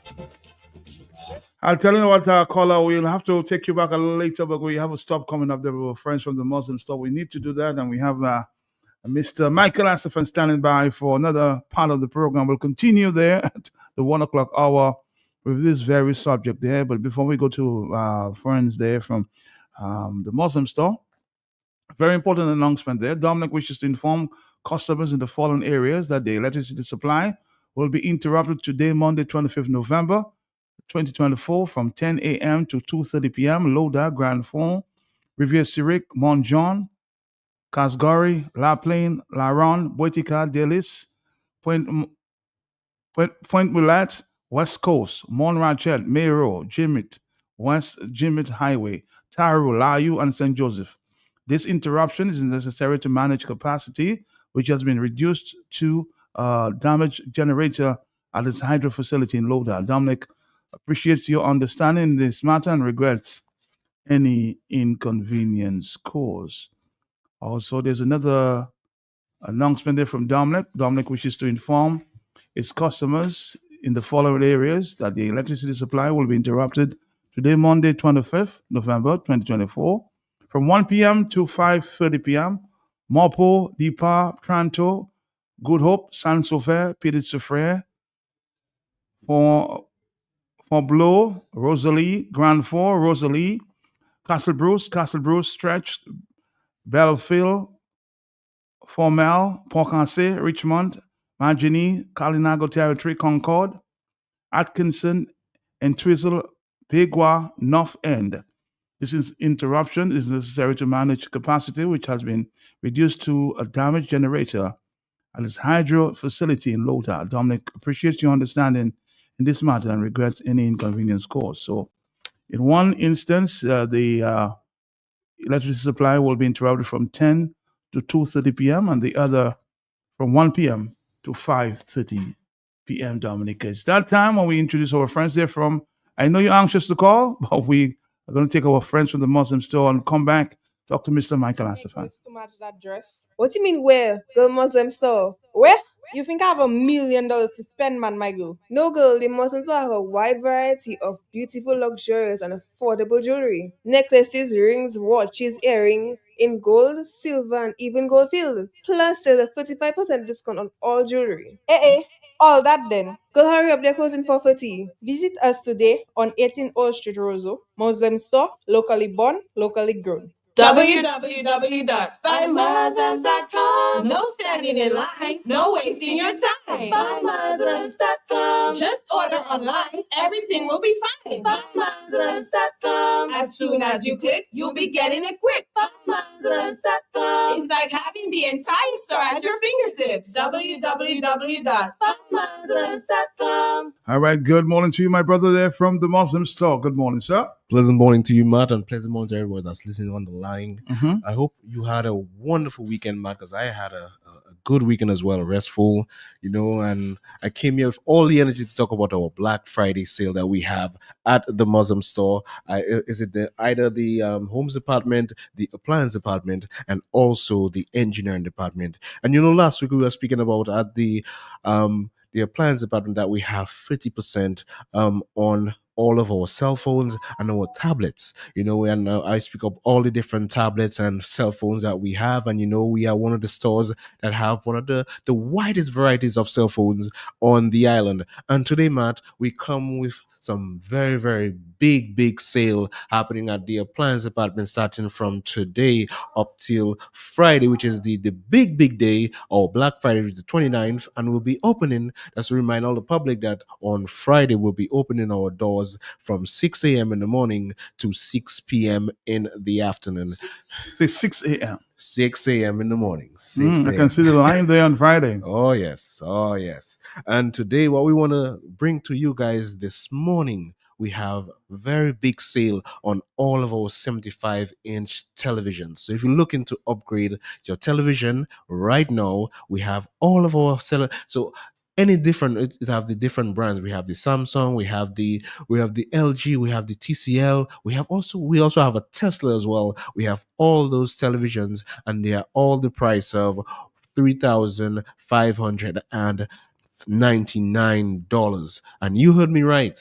The price for a 75-inch TV right now at the appliance department, you can get that for $3,599. Also, we have the 65-inch as well. If you don't want, probably 75 inches a little too big for you, we have all of our 65-inch televisions, whatever brand it is. We have all 65-inch televisions for right now for $2,499. Trust me, guys, you are hearing me right with the prices. $2,499. And we also have a special deal on one of our 65-inch televisions that we have going on right now for only $1,599. And Matt, you heard me right. For 65-inch, you get it for $1,599. And that deal is happening today up until Friday. Trust me, guys, we have a lot of good things happening at the appliance department, and just the Muslim store in itself, that we have very, very good deals. And I'll give you the prices for the television. We'll be having more deals going on as the week progresses.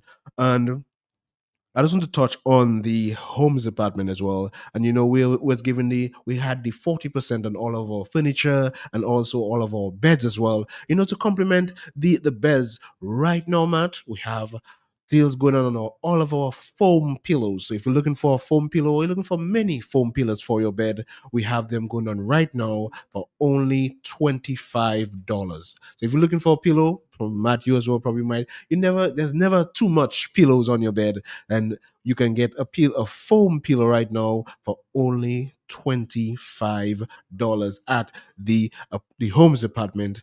And we also have very, very big deals going on right now as well at the homes department on our mattresses. So right now we have 30% off on our foam and quilted mattresses, and also we have 35% on all of our spring mattresses at the homes department. And we have mattresses as low as $199, Matt.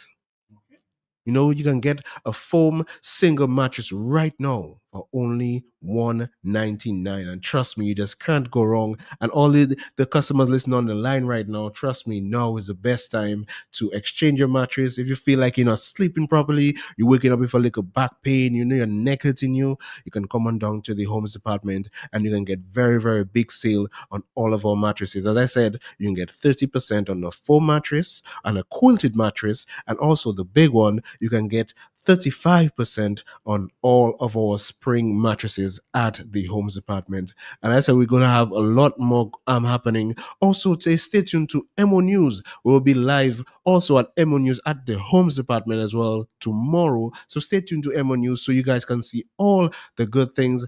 And we also rearranged the homes department for customers to, feel a little more.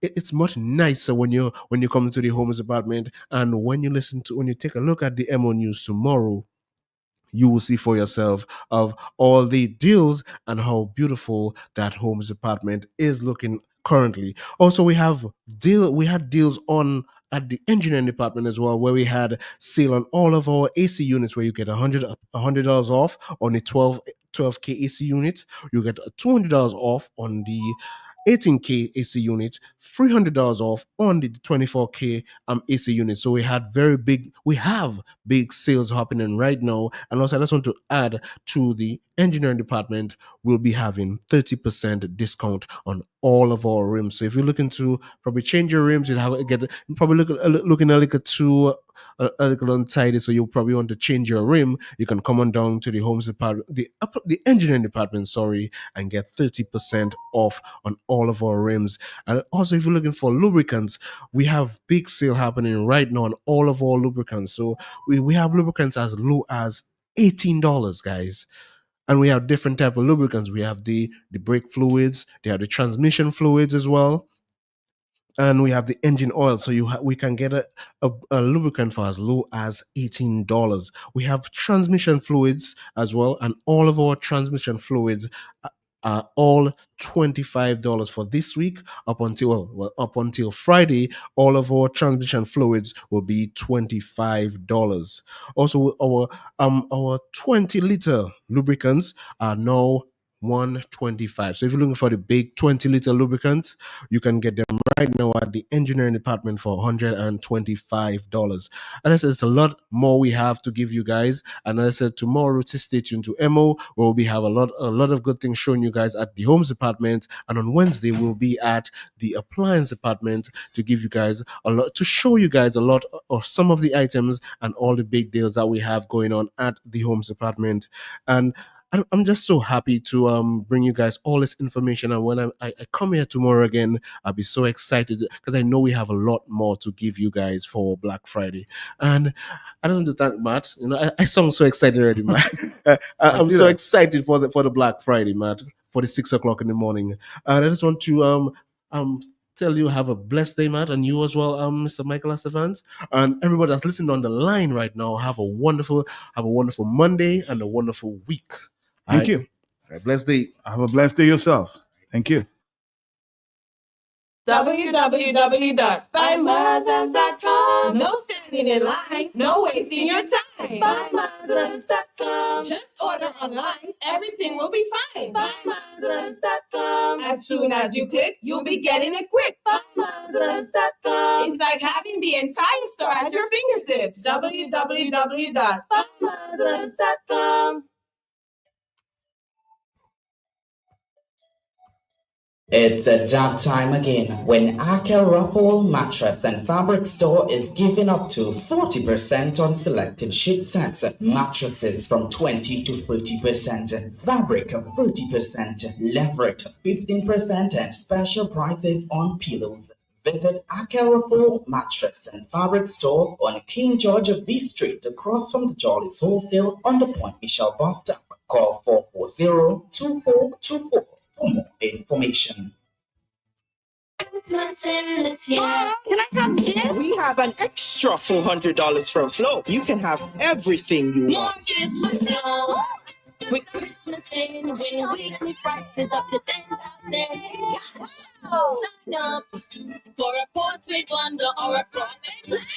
With Christmas Christmasing with free groceries from Flow. Plus, a chance to win weekly prizes and up to $10,000 cash. Head over to your nearest Flow store or visit discoverflow.co. Flow, we Christmasing. More is with Flow. Indulge your senses in the exotic fragrances inspired by nature, luscious fruits, tropical flowers, and mesmerizing beaches with Beef Air Freshener. Flowers of paradise, mango papaya, pina colada, pink lemonade zing, radiant sunshine, and white sand beaches make up the Beef Exotic Blends collection, perfectly blending vibrant tropical aromas with the inspiration drawn from around the Caribbean. Beef, for a happy, healthy home. Hardware and home improvement. All right, Dominica, we're here. We're here. Before we move to Mr. Michael Asafan for a few minutes, I think I have the president of the United Workers' Party on the line there. Just for a few minutes. I suspect he's outraged at this information we shared this morning. Read the $184,000 vehicle approved by the cabinet. And the letter reads, the Honorable Minister of Finance has approved the purchase of a vehicle to be used for the transportation of the children of the Honorable Prime Minister. The vehicle is to be purchased at J. Asafan and Company Limited at the cost of $184,500. Expenditure to be met under the recurrent head D30 M100 M11 45001. Of course, we have Mr. Lennox Linton on the line. Good morning to you, sir. How are you doing, sir? Good morning, Matt Peltier. How are you doing? I'm here in amazement. That's all I'll say. In amazement. Good morning to Mr. Michael. Good morning, Mr. Michael Asafan. He's in the studio there with you. Yes, he's there with me. He's there with me. Morning, bro. How are you doing? Looking at crisis upon crisis facing this nation, and we are accepting it, but we need to do something about it. I think Matt just indicated that he may be outraged at what happened. No, Matt, I'm outraged. I'm outraged that nothing will happen. The people of Dominica will do nothing about it. Clarify something for me, please. The letter is dated when? This correspondence has what date on it? November 11, 2024. November 11th, 2024? Yes, sir. That was what? One day after the delegates conference of the Dominica Labour Party, at which the person serving as Minister of Finance was appointed deputy to Roosevelt Skerritt? Yes, sir. One day after. That's the day after? Mm-hmm. It was the delegates was the 10th, so we're looking at one day after, which is the 11th. Now, there is no indication on the correspondence that this is a cabinet decision, right? No, it's not. It just says Minister of Finance, Economic Development. Minister of Finance has approved the purchase of a vehicle to transport the children of the Prime Minister. Mm-hmm. That's what it says. Okay. Approval of vehicle to approval to purchase vehicle. That's what it says at the top. Approval to purchase vehicle. Yes, sir. So the vehicle has not yet been purchased, or it's already purchased. I don't know if it's already purchased, but it's. Or do they already have the vehicle and the approval has come now for them to send the check to Astafans? What is the story with that? I'm just saying that they're seeking approval. They're seeking approval. In other words. Anyway, that's neither here nor there. The point of the matter is that nobody in the cabinet of ministers seems to be outraged about this, or seems to have objected to this, or knew anything about it, because this is a major item of expenditure on a single vehicle that was not discussed at all in the recent budget that was passed in July, August. So what are they going to do now? A supplementary appropriation to cover this large sum of money spent on a vehicle purchased by the state, by the taxpayer dollars of the Commonwealth of Dominica for the children of Roosevelt Skerritt, the primary school children of Roosevelt Skerritt? I mean, how much more abusive can you be? This is the man who told the people of Dominica, if anything happens to me or my children or my family, I can fly them out. I have insurance. What about you? This is a man who is building a mansion, a palatial mansion for himself and his family at Mount Daniel. This is a man who, over the years that he's been serving as Prime Minister, has been acquiring properties and accumulating wealth that cannot be explained by his legal income. Now he takes $184,500 from the public purse to buy a vehicle for his children, and Dominicans will sit down. We'll talk about it on the talk shows, and it will make the rounds on social media, and people will say how evil and wicked it is, but nothing will happen. Nothing will happen.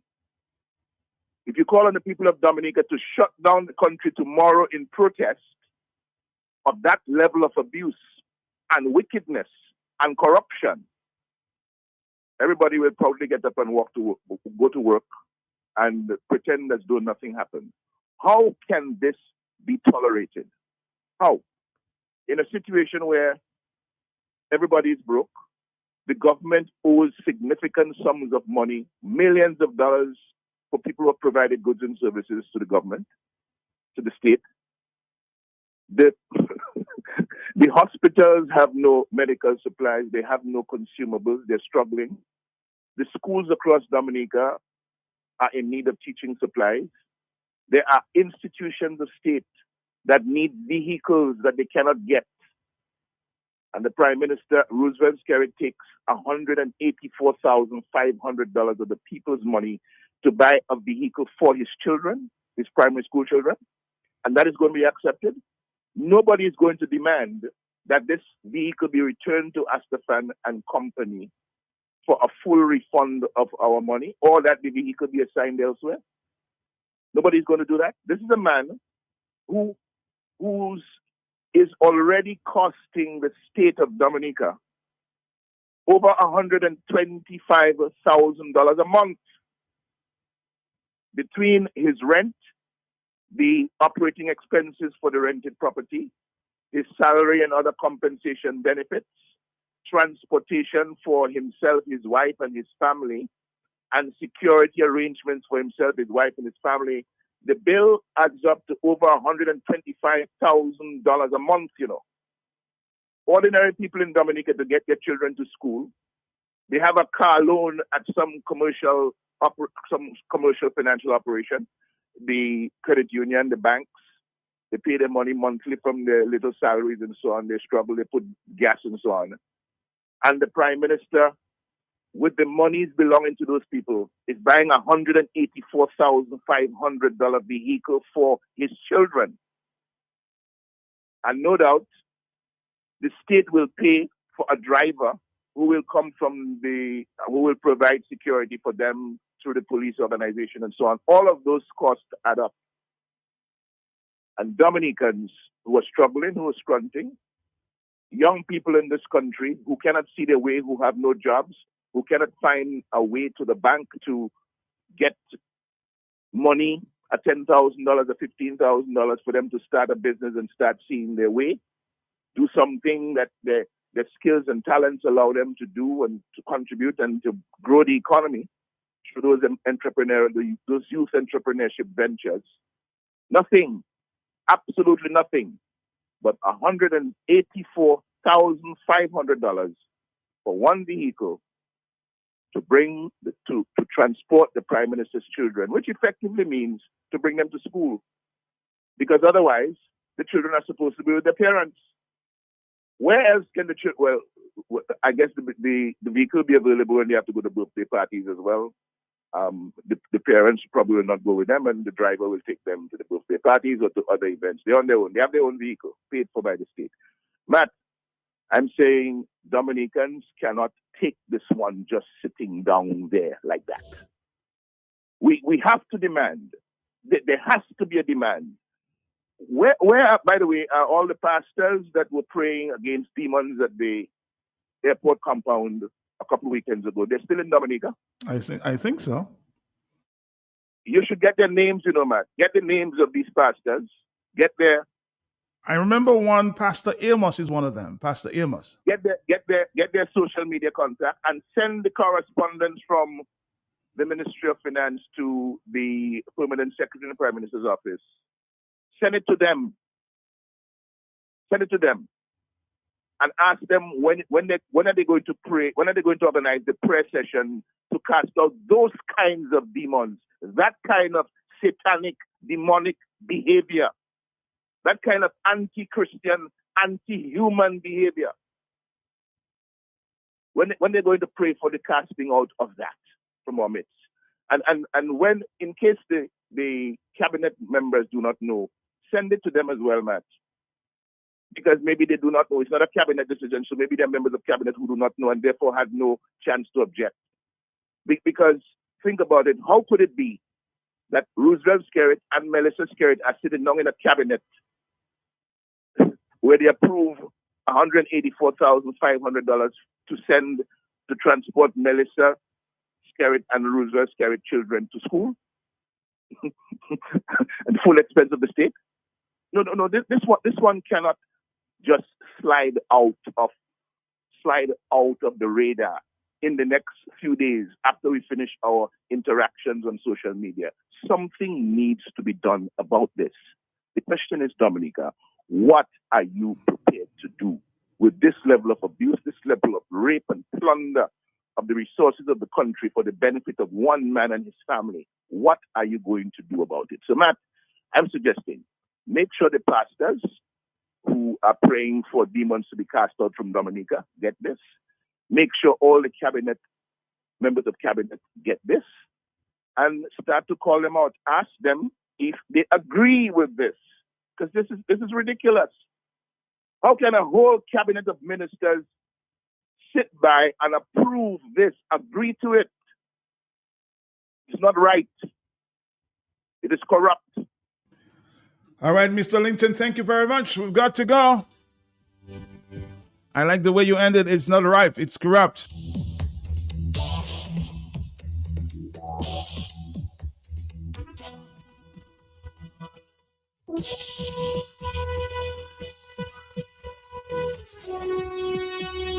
Of course, we have Michael Asafan sitting by. We'll get his comment in a few minutes. Let's take a quick break. We'll come right back. Stick around.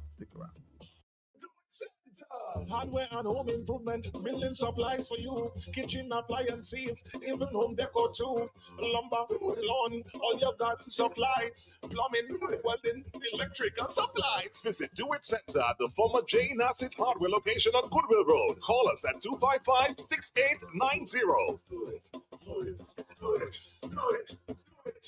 Center.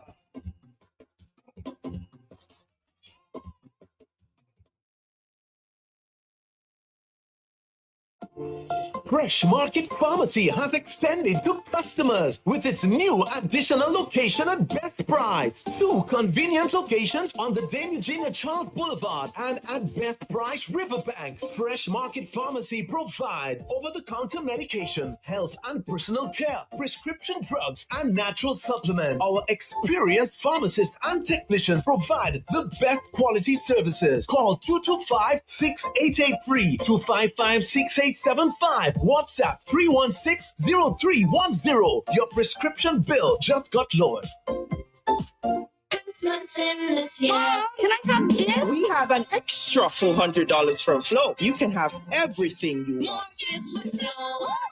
With Christmas in, when weekly prices up to $10,000. For a postpaid bundle or a promo. We Christmas in with free groceries from Flow. Plus, a chance to win weekly prizes and up to $10,000 cash. Head over to your nearest Flow store or visit discoverflow.co. Flow, we Christmasing. Mortgage with Flow.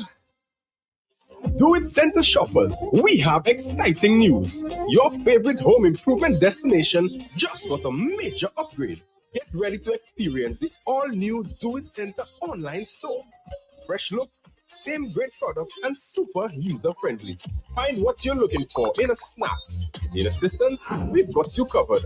Connect with our live chat agents for real-time assistance. But that's not all.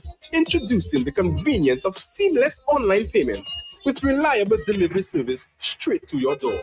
Shopping for quality products has never been this easy. Don't miss out. Visit store.doitcenterdominica.com and experience the new era of our online shopping. Do It Center, your partner in home improvement. And carry, cash and carry, and carry, cash and carry.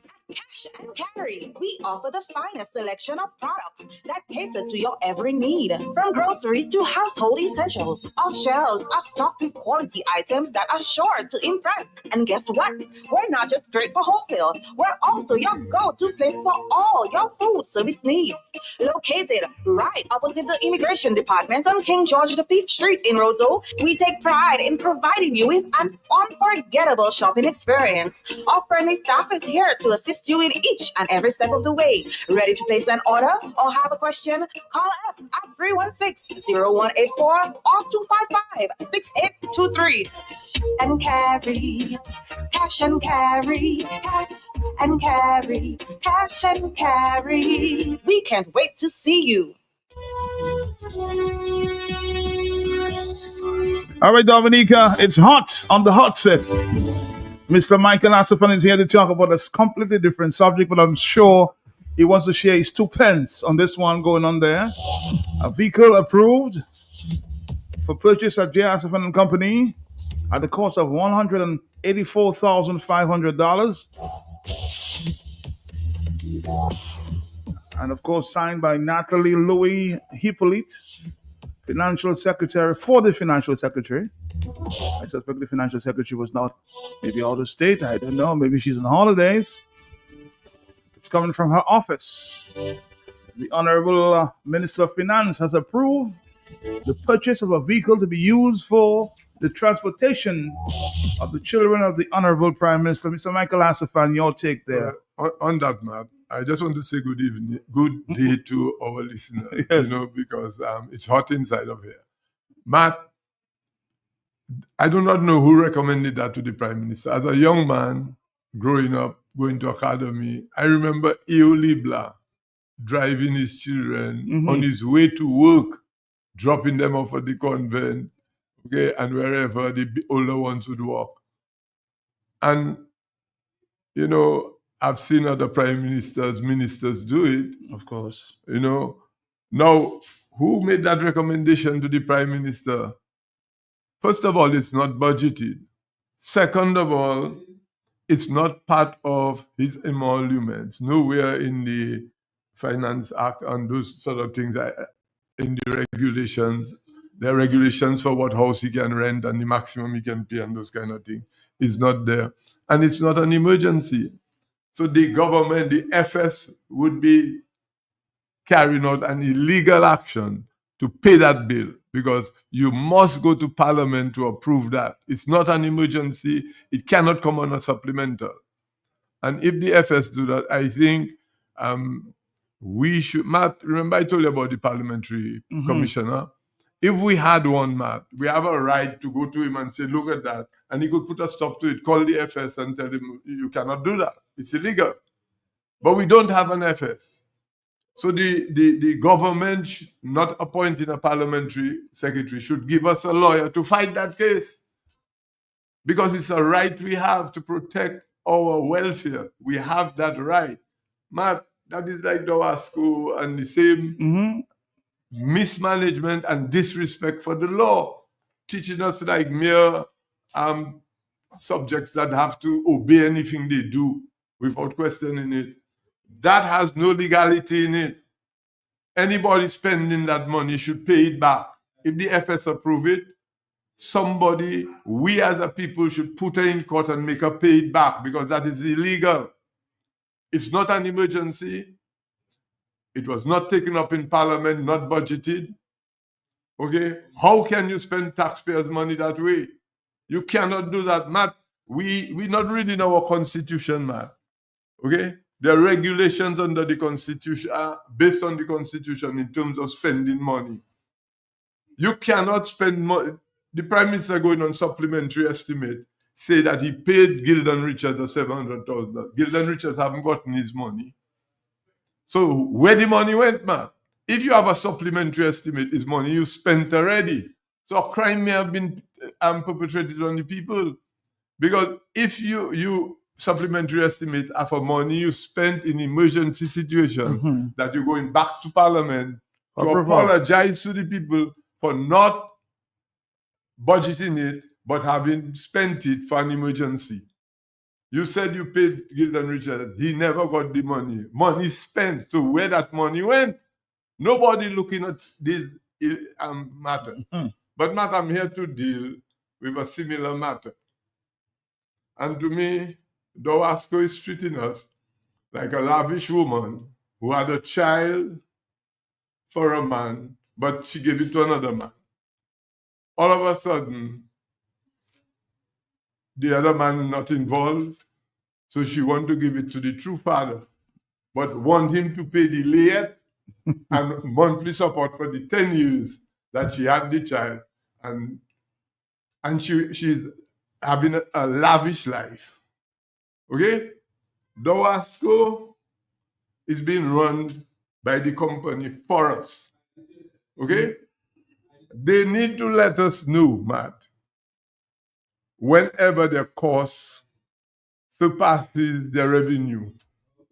And that has to be an obligation that they have to fulfill by, as soon as the auditor gives them the report, table it in Parliament. They've not done so. Okay, for 5 years. They have not been regulated for 20 years, man. And now they see they don't have money. They want to change the father and put it on the people. They have not reported to us since 2017. Okay? And now they want a new father to pay for it, who are the consumers. You know? They figure that is the true father. He is responsible. We have to give them water. No. I think Dowasco is irresponsible. Matt, I showed you the one sentence letter they wrote me in response. Your letter is thereby acknowledged, and through this letter, we advise you your water account remains in arrears as of this date. Please be guided accordingly. Yours sincerely, Dominic Water and Sewage Company Limited. Signed by Bernard Etina. Matt, I sent Dowasco several letters explaining to them their failure to table in Parliament the audited statement from 2017 to 2023. As required by Section 23 of the Water and Sewage Act, Chapter 4340 of the Laws of Commonwealth of Dominica. Matt, Dowasco did not explain to its consumers. I commented on that. Dowasco's failure to explain to its consumers and the public generally the reasons why the minister, the board of directors, and the management for their failure to table the audited statements mentioned in one above. Okay? No mention in the letter. The first letter I wrote them, I gave them copies of the law in case they didn't have it and what they failed to do. Okay? They haven't told us the date and time by which they go in. The Dowasco and the board of directors will make available to Dominicans its audited statement for the year 2017 to 2020. And that is to evaluate whether the extent to which Dowasco and the board of directors have met its managerial responsibilities in respect of Section 27 and 28 of the Act. Section 27 tells Dowasco, because water is life and important for the survival of people and to protect them against disease. Okay? So if the expenditure passes their revenue, surpasses it, they need to notify us, not ignore us for 5-6 years, okay? And then come back to us for the money. They need to show that, in fact, they did.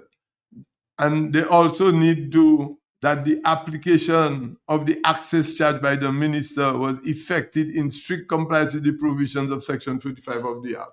Matt, Dowasco is not explaining those things, yet they tell me.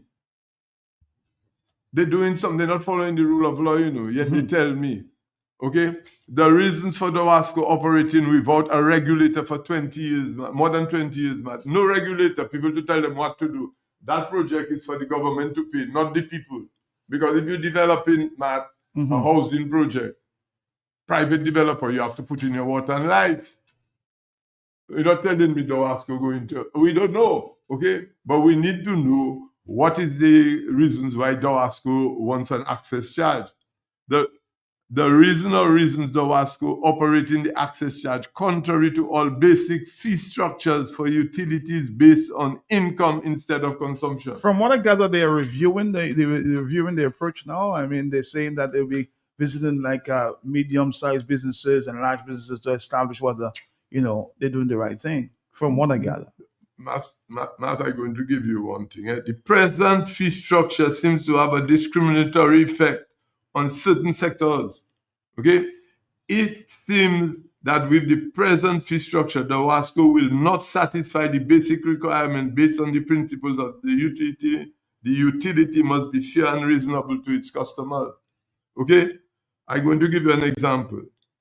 It seems unreasonable and unfair for a small business like a shop, people selling bricks and what have you, that consumes less than $50 per month and one operating a car wash should pay the same access fee when the shopkeeper uses is just minuscule part of its operating cost, while that of the ward car wash is a greater part of his input cost. So it would be unfair because I'm a small business and I have a car wash. I have maybe a $60 bill or $80 bill to pay the same fee as a shopkeeper who uses $20 or $26, the minimum amount for the month. Okay, why do you think, I asked him a question, why do you think,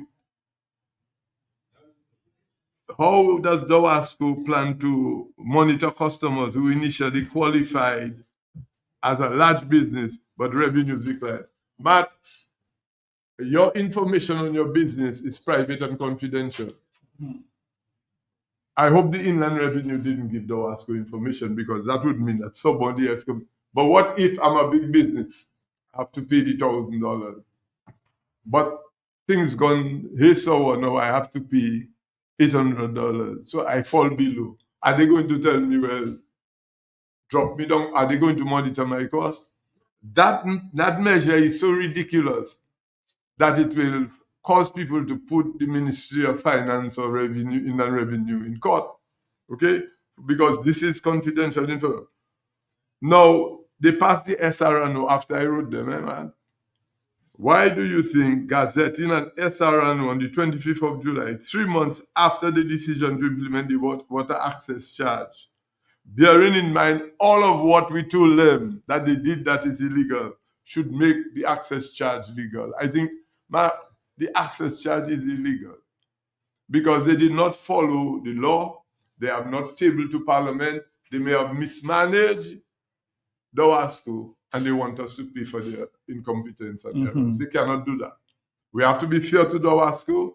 Water is life, and we want to work with them to ensure that they have a company that is properly managed and that it can cover its costs. But that present access charge is none. And Matt, you know why they operate that way? Why? They do what they want. They have no respect for conflict of interest, no respect for the rule of law. Okay? Because there's serious conflict of interest where a senior member of the ministry responsible for the Dowasco has two either relatives or close friends on the board. Okay? How can you be a PS of the ministry responsible and you have somebody in there that is your close relative? Okay? And two persons, one is your auntie, daughter. You cannot do that. These things are unheard of. As a matter of fact, the Public Utilities Act, which they did not appoint persons to in 2003, after the retirement of Mr. Piper as chairman. So they haven't been regulated, Matt. You know what that means? They don't have to give a com to anybody. They can then give anybody a contract and those kind of things, okay? I think the Wasco has no respect for us. And So I they- think so we they- have to so- take so- that thing to so one step further. They're abusing the people. Yes. And I need to have a meeting with the people, and I will make an announcement that where we're going to meet and what action we're going to take, because the failures of the Wasco clearly tells me that they don't know what they're doing. Okay? And because of the conflict of interest on the board, I would expect the entire board to resign. Because you cannot tell me the minister does not realize that the persons on the board are related to his PS. So you say you want the people to come together. You're calling them out. Yeah, and in particular, small businesses and persons who are concerned about this access charge. Matt, I had a discussion with a business person who they wanted to pay the maximum. Matt, the annual Dawasco bill was less than $800. Okay? In the $800 ballpark. They want to charge, I think, $1,000 and brought it down to $800, but the maximum figure. Right. Okay? When she totaled the maximum figure, that was the amount of money she puts aside for bonuses for staff. her staff. So the Wasco want to erase that. $12,000 plus for it's about 80% of what the person had budgeted for their bonuses. You cannot institute a charge like that and be so brutal on the impact it will have on people's employees or their revenues and their expenditure. This is wrong. Somebody's saying here, man, a water bill that was just about $200 is now $535 a month. Planning to close down as business expenditure goes up and the occupancy rate is below 25%. They don't have to pay that access charge because it's illegal. They did not follow. If the law requires Dawasco to table their accounts so that we can know what they're doing, and they didn't do it, passing an SRO doesn't make an illegal action legal. Not because they passed the SRO. They wanted us to pay it without passing the SRO. No. I brought it to their attention, it wasn't passed. And they passed it.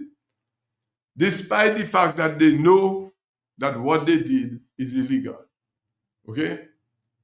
They did not follow the law and the procedure that they took. And it does not, you see, any utility must charge you based on what you use. The more water you use, the more you pay. Now they're charging people who have, let's suppose your bill is $36 a month, which is the minimum, right?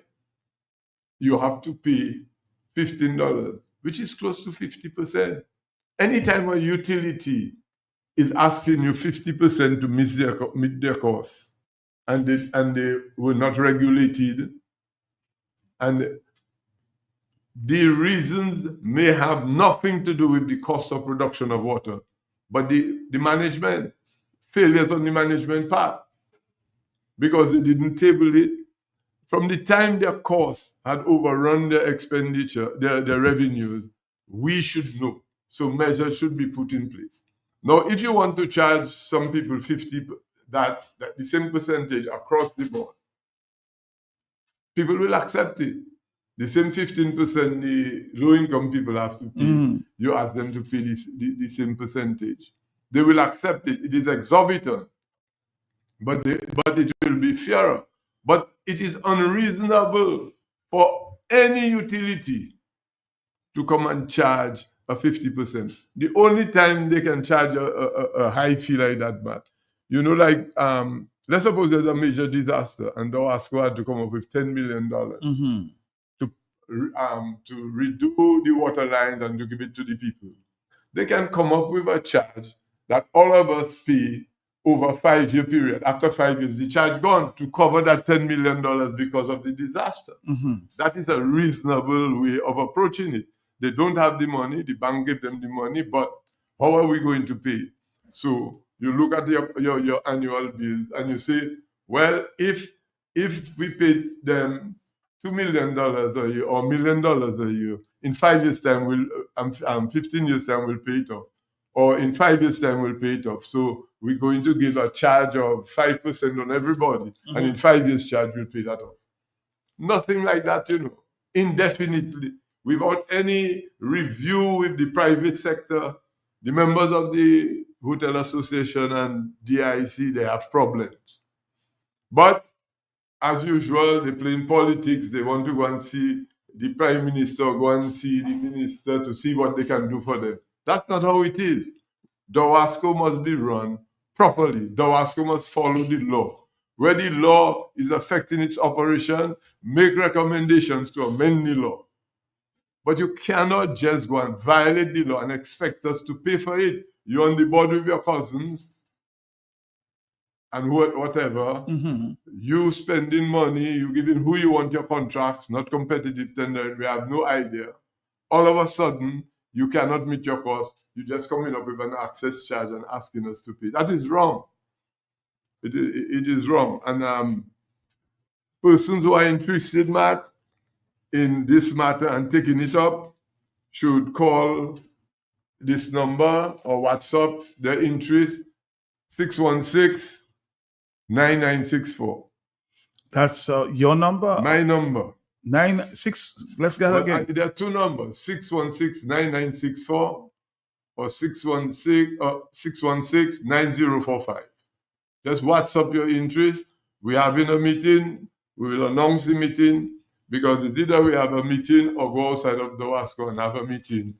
Okay, a public meeting to let them know what this. As you said that you know how it works these days, Michael, with the police. If you need a meeting, you call some people present. Are you getting permission from the police, Michael? Well, Matt, I want to have discussion with the Bar Association and the police. How is it? We have a right under section chapter 9 of the Constitution for the parliamentary commissioner, where if anything we're not satisfied with, we can walk into his office and make a complaint. You see, like that car business, we could go to the parliamentary commissioner and tell him, hey, look at this. Are you aware of that? All you have to do is pick up a call to the FS. You cannot pay for that. That's illegal. It wasn't budgeted, right? It is not an emergency, and there is no obligation to take people's children to school. It's the parents' obligation. All prime ministers and ministers have done that. Okay? He doesn't even have to have an investigation, on that one. But if I did what I did for the WASCO and take it to the parliamentary commissioner, heads would roll. Okay? Because the manager would have to account, the auditor would have to give an account. It's a simple thing. Call the auditor. Did you give it to them on time? Why it wasn't tabled? Is the account so bad that the government is not tabling it, man? It doesn't make any sense. Somebody's asking, the WASCO must tell the nation if any of the pipelines were compromised in Layo Valley by the unauthorized contractor. Do you know anything about that? Well, somebody called last time we were on something like that, but it's quite possible. There are certain things that are happening in Dominica that are untenable. Okay, Matt, every time I look at it in Dominica, I see the law is being abused. Foreigners have better advantage over us. Okay, where a foreigner would get certain privileges that we cannot get. Okay, in particular the Chinese and building all our contractors cannot do anything. Let's take a phone call. Are you there, caller? Yes? Yes, good morning. To you, sir. Yes, DOWASCO is extorting the people. You can't tell me a man sitting down on the side of the road, watching you working hard for your money, man, and then telling me at the end of the month you have to give him $100. That makes no sense to me. Because you're telling me for small business, and some people have some very small business. According to Michael, putting for shop. Yes, just a pipe, just a wash basin. Yes. Probably paying their bill $25 for the month. And all of a sudden, you're telling them they have an extra $100 added to that, and they can't give us no reason why we have to pay the extra $100. We never see DOWASCO do no major project after Maria from Roseau to Lubia, or even from Roseau to Kingston. to see where we can understand why we pay the extra $100 because they have pipes to buy another extra matron. But you can't tell us nothing. So I wonder if it's bankrupt, you have to bankrupt. Why they want to do that to the consumers? Caller, thank you. Yes, that's $1,200 a month. Okay, there's one person I was talking to. If they have to pay that, they were planning on putting an extra washroom in their house for the children. That the money just evaporate there if you have to pay that. You understand? So they don't realize what they're doing. Somebody's comparing, let's say Garaway, for example. Garaway Hotel, non-functional at this time, and the Fort Young. How on earth you're putting an $800 charge on Gary, who hardly gets to spend $400 over water? No, but they cannot do that because, I mean... You mean they can't do that? They have done it, Michael. Well, yes, but it's illegal. Matt, when I say they cannot do that, they cannot force them to pay, okay? They will go to court. But if you get a good lawyer, this thing was not... I mean, you cannot tell me you have to table your... You know what the tabling in Parliament means? It says DOASCO is not above the board, and they have to give account of the money that they have to the people. That is why they have to table it in Parliament. They don't understand so that. So why are Dominicans sitting there and just taking it? Well, because Dominicans do not understand their rights. If Dominicans understand their right, they would go to DOASCO and pay their consumption and say, we're not paying the fee because you failed to follow the law. You haven't tell us how much it's costing us to produce water. How we know you need the money? Hello, on the telephone. Are you there, caller? Yes. Good morning, Matt, and good morning, Isaac Baptist. Good morning, Mr. Stefan. Good morning. Yeah, Matt, let me commend Mr. Stefan for taking this matter up and taking it very seriously and trying to educate the public on the issues surrounding this water access issue. I personally, with my office, I have decided, first I paid it for 2 months. I went to the WASCO to ask for an explanation as to how they determine that I must pay, that is Baptist and Associates must pay $150 a month, in addition to what I consume for water access. And when they gave me the information on which they based their decision on, I decided I wrote to them asking for further explanation in writing. To date, I have not received it, and I've stopped paying the water access for at least 3 months now. They can do what they want. If they want to take action, let them take action. First of all, it is ridiculous. It is just a lazy man policy. I understand, yes, the WASCO want to raise funds to ensure the improvement of the water system throughout Dominica and so forth. But they have to do it in a progressive way, in a way that they understand what they are doing. For example, you are putting a flat rate of, say, $15 for residential properties. But, Matt, I run an office with a half washroom, meaning that one toilet and a face sink and a kitchen sink in a small kitchenette. I can never consume more water in an office like this, even though I have 2 half washrooms, with a house with 4 or 5 full washrooms, where showers are used, people are washing their vehicles, etc., and doing all kind of things. So how did you arrive at that arrangement where you are not relating the water access charge to consumption? Yeah, it is the WASCO has an opportunity to say, something, yes, government has approved the water access policy that we want to implement. But let us propose an implementation that will, one, discourage waste, encourage persons to conserve water, so that we can solve some of the problems we have in certain communities by attaching consumption with the water access charges. For example, so if you put a rate or a range, at the end of the year, if you are within it or you bring it below that range, you might even get a credit for the following year. Be creative in the way you do it. You're still collecting the money. You are still reasonable with the implementation. And at the same time, it is fair. Right now, it is not fair. It is a lazy man policy. It shows that the people on the board do not understand what they are. They are basically politically appointed people, incompetent in understanding what they are doing. And it is only reasonable that they withdraw that, they review it, submit new proposal to the government for implementation. And when they submit, in fact, consult the people on it, consult special groups on it.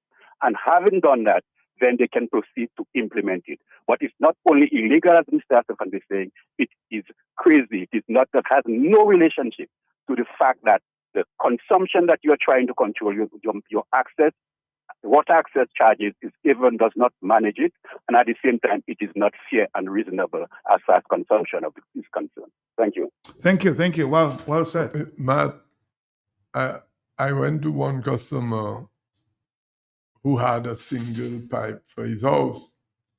Okay, so he was renting an apartment. So he asked them to put a meter on every apartment, so they will get $15 for each apartment. They say they don't have meters, man. I see some persons have water running full time in the drain. And when you check in, by these people who have meters. So Dawasco need to go around and ensure that they put in their meters and that everybody pay a fair share for whatever they consume. Because you cannot have people not paying for what they consume. All right? They have to cut down their losses. And the other thing, they have to make sure that they have competitive bidding for their contracts. You cannot just have a contract and come up with a price and without having competitive bidding, because you heard the Prime Minister say if one of his fellows want to do the project, he will give it to him, okay? And over opposition party. Mm-hmm. And this is something that should never be in a public utility, because there's a thing they call gold plating, Matt, where they buy thing at twice the price because a friend sell it. While if they had put it to a competitive tender, a valve that they pay $50 for, they maybe could have buy it for $40 or $50 or $20. Hello, on the telephone, are you there, caller? Yes? Yeah, Matt. Yes. I understand the issue that Mr. Estevan is behind, and I appreciate his work. But Matt, if not having an opposition leader did not trigger Dominicans and get them off their asses, I'm using the word because the Prime Minister uses that word, it's in the Bible, get off their asses and do something about it, then I don't think anything else will, Matt. I really don't know what will get them up and get moving to stop all the nonsense that this government and its affiliates are doing. Enough said. Enough said. Another telephone call, are you there, yes? Yes, Matt, good morning. Morning to you, morning. Matt, I want to ask Dawasco why Montfroster is not connected to the new water system. Before any current fall, Matt, we don't have no water in the village, and they have a dam overflowing, and we have to pay the high price. So you're not getting back money for your buck, in other words. Yes. All right. So you understand what's going on, Michael? Your service is not the best, but the people still have to pay. Yes, well, this is not a way to deal with people, man. You have to be respectful and you have to be fair and reasonable. Any utility company must be fair and to meet that, your costs have to be competitive, your management have to be on top of things. You cannot just have people on your board who, because a minister want them there, or the relatives of a minister. You can't have people on their board. People have to be able to contribute to the welfare of the taxpayers. We have to treat our people. Matt, there are bright young people in Dominica who could serve in a very positive way and assist with Dawasco. Okay? But they have people there because of their political affiliation. And this is of concern. You cannot do those things, Matt. Putting square peg in wrong holes and those sort of things. We need to ensure that we respect the people. We treat them as valuable resources for us to be, because our money pays their salaries. Our money pay them to be on the board. They've been paid when they go on the board. Okay, what are they contributing to the welfare of Dawasco, to ensure that Dawasco will be a state-of-the-art company and will be able to even reduce costs to its people?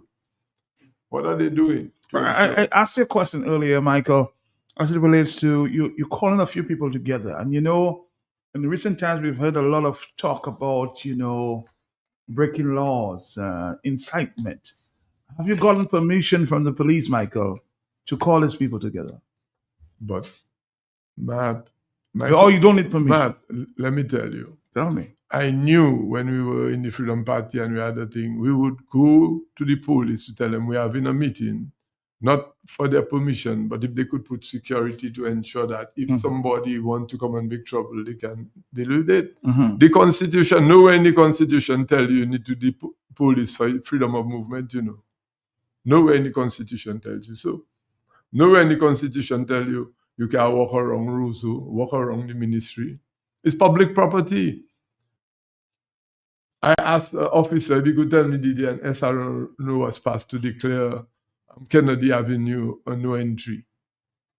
They thought it was a joke. Matt, this is a serious thing, you know, to tell somebody they can walk around Russo. Okay? They used to pick up beggars walking around Russo. Remember those days? They don't do that anymore. But if you don't have you have rights, fundamental rights to walk around Russo, right? And if somebody wants to take those rights from you, you can go to the parliamentary commissioner. We don't have a commissioner. The police must be more understanding that where people have rights and these rights are being affected because of a person not appointed, that they have to be more responsible and ensure that if the people not committing a crime walking around Russo, they can't do nothing. I can walk around Russo. If I decide to walk around Russo and 100 people decide to question me as I walk around Russo and tell me why I'm messing up Roosevelt's carrot and talking about his administration and so, they're going to arrest them. If they're following me and we're walking around Russo, I didn't invite them. But they're asking me and I'm engaging them in discussion while I'm doing my business walking around Russo.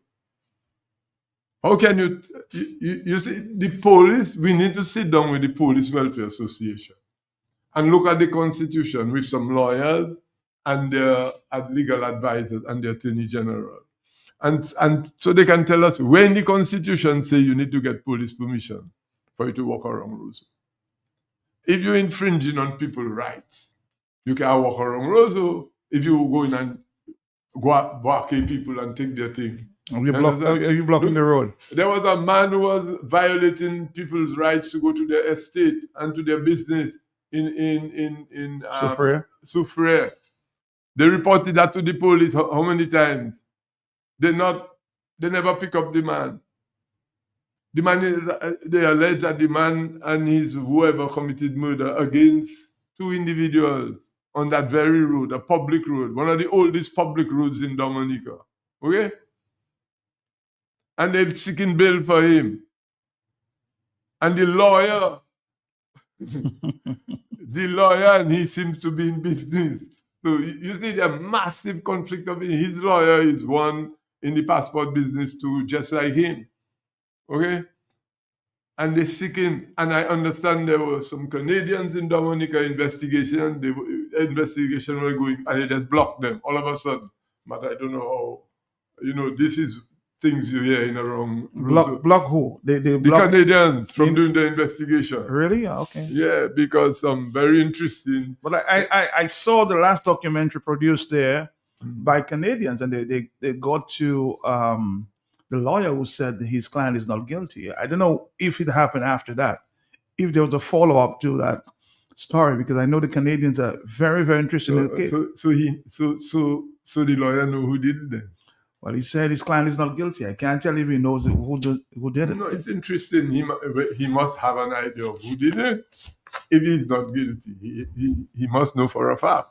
No, I don't know that. Okay. So I don't know. I'm not saying the man is guilty, but if he can say so categorically, well, he would have to prove that. He was a member of your party some time ago? Yes. He was? He was a member of your church some time ago, a priest in your church some time ago. The Catholic Church for sure, yes. According to Ruzi said, he killed nobody. He got in church and he come out. Okay, I already did. But what's your next step, Michael? What's your next step as it relates to the Wasco? Matt, let's take a phone call before that. Hello, yes, talk to me, yes? Matt, I want you to get that clip where Roosevelt Skerritt is distancing himself from the accused and embracing the victims. I want you to get that clip and play it for us. Thank you. I've been trying to find it. It says I know what you're talking about. Yes. We want to have a meeting with the people first to decide how we're going to deal with the Wasco, because the Wasco seem to feel that they can be above the law. Okay. And if the people are serious and they come together, we can go to talk to the WASCO. If not, and they're messing around, we can get the court, we can intervene in the court and injunct the matter. Okay? Access charge. Is it not too late though? No, it's not too late. To go to the court? If you commit a crime, it's too late for me not to stop you from continuing committing the crime. You're charging people illegally. You didn't follow the law. You're doing something wrong. You have to stop doing that illegal act. But we have to admit we've been paying the bills for some time now. Yeah, but Matt, if somebody didn't follow the law to charge your bill and you're innocent and you pay for it, they owe you the money. You just have to write them and tell you, we paid you in error. We thought this thing was legal. Can you refer?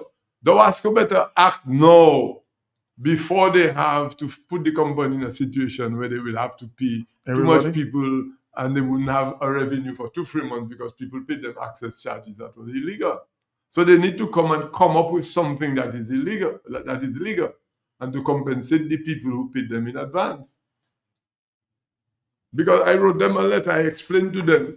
He never wrote me back and say, well, we didn't violate the law or anything, you know. He just said, just remember that you still owe us money. You understand? One sentence, one little paragraph. I saw that. You understand? You know what I was saying? I took my time, did research to find out how a company like that, hoping that they would see that they need to do things that is palatable to the consumers. Mm-hmm. And according to how it is phrased in the letter, okay? If you read the letter carefully, Matt. In closing, I want to state what it says here. It says, the WASCO's board of directors and the minister failed or refused to account to its customers and the larger Dominican public since 2007 by its failure to table in Parliament its audited report as required by law.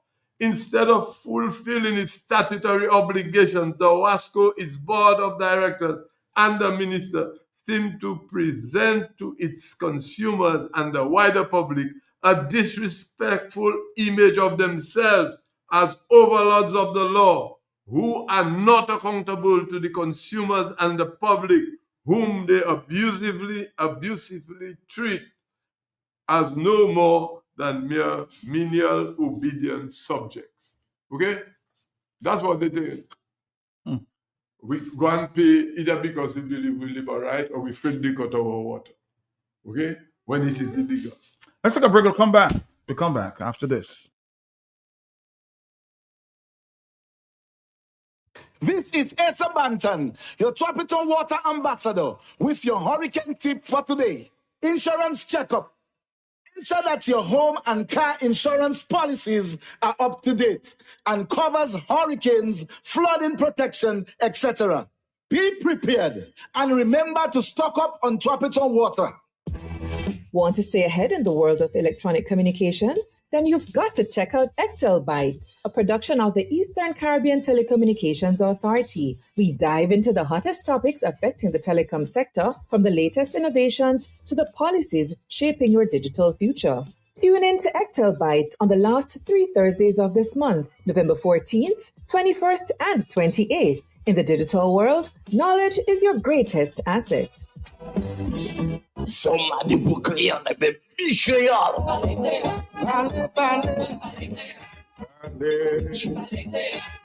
Mouvement Créole assure. Tout le monde créole pour attention. Comité pour études créole Dominique. Et puis Radio QFM que présenter. Mouvement Créole.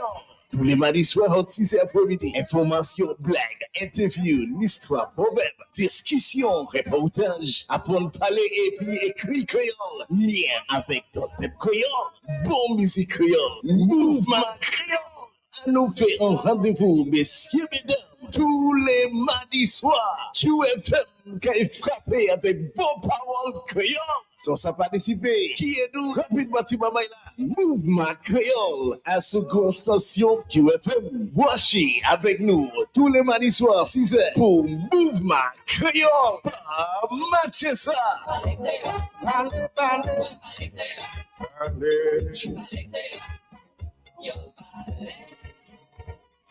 Okay, Max, if I'm going to steal Christmas this year, I'll need a smart TV to keep an eye on the who's, a smartphone to call for backup, cash, and a stove to bake this ham. Seriously, I can get all this for free if I signed up for Flow. With Christmas thing with thousands of gifts, even the Grinch would love. Sign up for a postpaid mobile bundle or high-speed broadband and win big every week. Visit discoverflow.co now. I wanna have my saucy wings and eat it.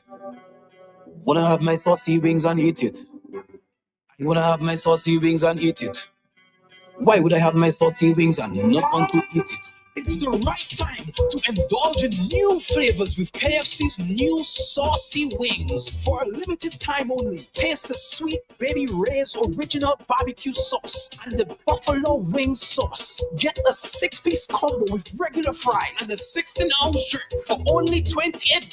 Or get the 6-piece wings only for $22. Remember, you can indulge in these new flavors for a limited time only. It's KFC's new saucy wings. KFC, it's finger licking good. I wanna have my saucy wings and eat it. Wanna have my saucy wings and eat it. I wanna have my saucy wings and eat it. Why would I have my saucy wings and not want to eat it? Blue Box brings you our new branch right in the heart of Roseau to make things even easier for you to get all the best products we have in stock. Blue Box Roseau on the corner of Hanover Street and Drury Lane, next to Richard Wholesale, the same block as Western Union. Blue Box Roseau, a farmer's favorite place. New location, same great products for all your planting needs. We're open Monday to Friday, 8 a.m. to 6 p.m. Saturdays, 8 a.m. to 3 p.m. Call us at 235-3483. Bloom Box, your one-stop shop for everything that grows. Let's bloom together.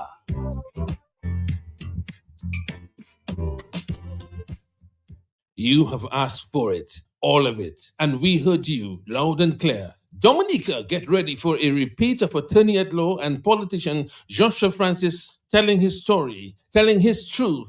Listen this Wednesday, 27th November. Joshua Francis, just like Joseph, you have been through difficult times, but trust in the process, trust in the Creator. I think some people really just push Josh too hard, hoping that Josh would break. Josh did not break because I do not know if what he's saying is the truth. We must not let a few detractors, a few people who believe their view is all that counts. That is what hindering the opposition from getting into government. Joshua Francis, while we were at school at the University of the West Indies, Joshua Secretary Francis left his studies to go home to go and take care of his grandmother. Had it not been my engagement in politics or my involvement in politics, I don't think some of the things that I went through would have happened. Matt, I'm happy to see that Mr. Francis is on radio. Never seemed to be running away. The UWP and Joshua Francis was mishandled. Some people blow it out of proportion. I wouldn't say I lost my family. I lost the family unit, but a man never loses his family as long as the people are alive. I am convinced I know my purpose under the sun. I have no regrets about those things that has happened. You know, they happened. I learned from them and I'm moving on. I will get to the finish line, Matt. Will you ever become a member of the United Workers' Party again? Find out this Wednesday on Talk on the Block. Auto Trade introduces our newest line of lubricants. All right, Dominique, we're here. Goes a few more minutes. So, Michael, the next step is meeting with a group of people to deal with the problem as it relates to Dawasco. Well, the next step is I'm going to call Dawasco and ask them for meeting to address the matter. If they fail to do it, then I will notify the people. But in the meantime, persons can send a WhatsApp message or with their contact and interest in this matter because it's illegal. I've been advised to by my legal team. Because I heard there's a petition. I met a young lady who said there's a petition you're going around to submit to Dawasco. you could have a petition to submit to the WASCO, and I think I would sign that petition also because it is illegal. It has to be clear. Nobody is saying that the WASCO should not be given increase to meet their cost, but they need to show us that the company is managed responsibly. And so far, I can tell you, it's managed irresponsibly. Once you don't follow the law, man, you're irresponsible. The management, because if I am manager of the WASCO and the minister, I gave him an audit and he did not table it, I will insist that it is tabled. If not, I will go to the public, because the public has because I as manager have an obligation to the people to ensure my minister tables that. If he's refusing to table it, he need to say why, so I can address it as manager. Okay. So I can tell you without a doubt that WASCO is not being managed responsibly, because if it was managed responsibly, they would have assured that they have a regulator. They would have been assured that the audited statements are tabled in the house, okay, and that actions are taken to notify the people of their costs not meeting section 27 and 28 of the act, and that remedial action must be taken. Before you go, Michael, of course, your final thoughts. Let's just take a phone call. Your final thoughts as it relates to what we were discussing this morning as it relates to the vehicle. But let's take a phone call. We'll answer that and when you come back, and we'll wrap it up for the morning. Hello, yes. Quickly. Good morning, Matt. Morning. Mr. Astafan, you sound like you have a personal attack against Mr. Etino. That's all right. It's a personal. You say you have a personal attack. You're personally attacking Mr. Etino. Me, I'm not attacking anybody. I'm attacking the consumers are under fire. Right. And I'm saying this is not personal for you. That is not personal. I'm not. If I have to get personal, Mr. Etino is one of the nicest persons you will ever come across. Okay. Okay. The problem is, as manager, he may not have the resources and the power of a manager. The way they run things in Dominica, I'm not sure what is going on there. Yes. But anyhow, you have a matter before you where your organization has not met the law for 5 years, and your organization is not regulated for 20 years, and your board is made up of family members. That doesn't speak well of the organization. And all I'm saying, let's address it. We don't have to fight over it. Let's address it so that it will be to the benefit of the people of Dominica. Hello, on the telephone, yes, quickly. And God strike me down if I have something against myself. Yes, sir. Michael, blessings to you, Matt. Blessings again. Thanks. Matt, I have listened to Michael Astafan through the years, Matt. Mm-hmm. And he has dealt with a lot of issues, politically and socially, environmental issues as well. Mm-hmm. Matt, do you think everything Michael Astafan deals with is something you have personal against somebody, Matt? No. How can you be speaking on my behalf to defend me, Matt? And my best defense or form of gratitude or appreciation is to tell you hit somebody else or you have something against somebody else? That person does not, Matt, I don't want to, Matt, typical Dominicans, Matt, you know who is the fella? They say, no, we have only the bow, we have no arrow. What was his name again? The hunter? So, Matt, if you only have, boy, Matt, Dominicans are strange people. So, Michael hates Etino, or he has something against Etino. That is why he's dealing with a social, a domestic, a national issue. All of a sudden, it's something you have against somebody. Madam, blessings that are red herring to detract from the fact. That's it. A young person, the voice sounds very young. And my dear, I want to talk to you. Your country, your rights and obligations to your country and your civic responsibility tells you that any organization must be accountable to the people, not the politicians. And if you feel that I am against Mr. Etino, God strike me down. Mr. Etino has been somebody I consider very friendly to me. I'm very friendly to him. And I'm very disappointed in what's going on at the board level. That may be influencing the decision because as a manager, the board may be telling him what loans to take, what loans not to take, what to do, what not to do, and it affects his performance. So don't tell me I have something against Mr. Etinoff. Hello, on the telephone. The man please. I know as Mr. Etinoff and the man who I befriend as Mr. Etinoff, I can never have anything against him. So please, try to get your rights, understand your rights as a young person, because people will abuse you, okay, if you don't know your rights. Michael, our final comment there as it relates to this vehicle has been purchased or is being purchased by the Minister of Finance. Your final thoughts before you go? Matt, I can tell you, I wish I had the money, Matt, to take the accounting officer who approves that approval there to pay the money.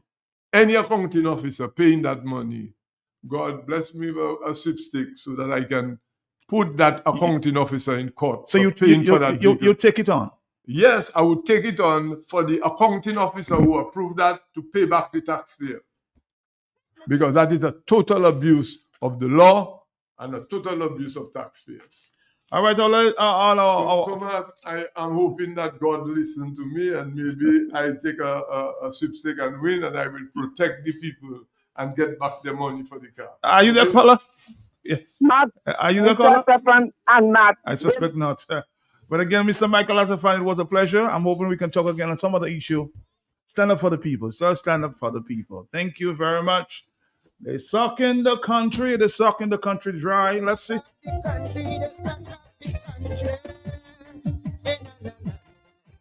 They suck up the country, the blood of the country. Politicians, suck it up, greedy black man. Suck it up, suck up the country, the blood of my country. Hey, hey, how do you look at it? Don't forget, at 1 o'clock, we are back on the subject of the issue of the purchase of a vehicle for the Prime Minister's children, given approval by the Minister of Finance. $184,500. Right, anything inside. I always understood that my country was doing good. Whoa! Parasites and leeches sucked up my country juices. Well, they sucked it very well. For their personal gain, you'll see say over again. IMF never had to come down here to advise us on how we should take care. We shut up out to be a fly. Mr. Linton, happy birthday from Greta, Chalmers, and all the staff at Eastside Trading. They suck up the country, they suck up the country, dry blood. They suck up the country, they suck up the country, dry. Oh, mama, why? Politicians sucking, lazy black men with no ambition sucking it. Like vacuum they suck it up, civil servants, local merchants, look like who wants sucking it. Like vacuum they sucking it dry. They're giving away accuracy for speed, all because of our creed. Cutting me nose to spike me face, now it's waste man have to breathe. They sucking we country, they sucking we country, dry Lord. They sucking we country, dry. Boom. Watch it.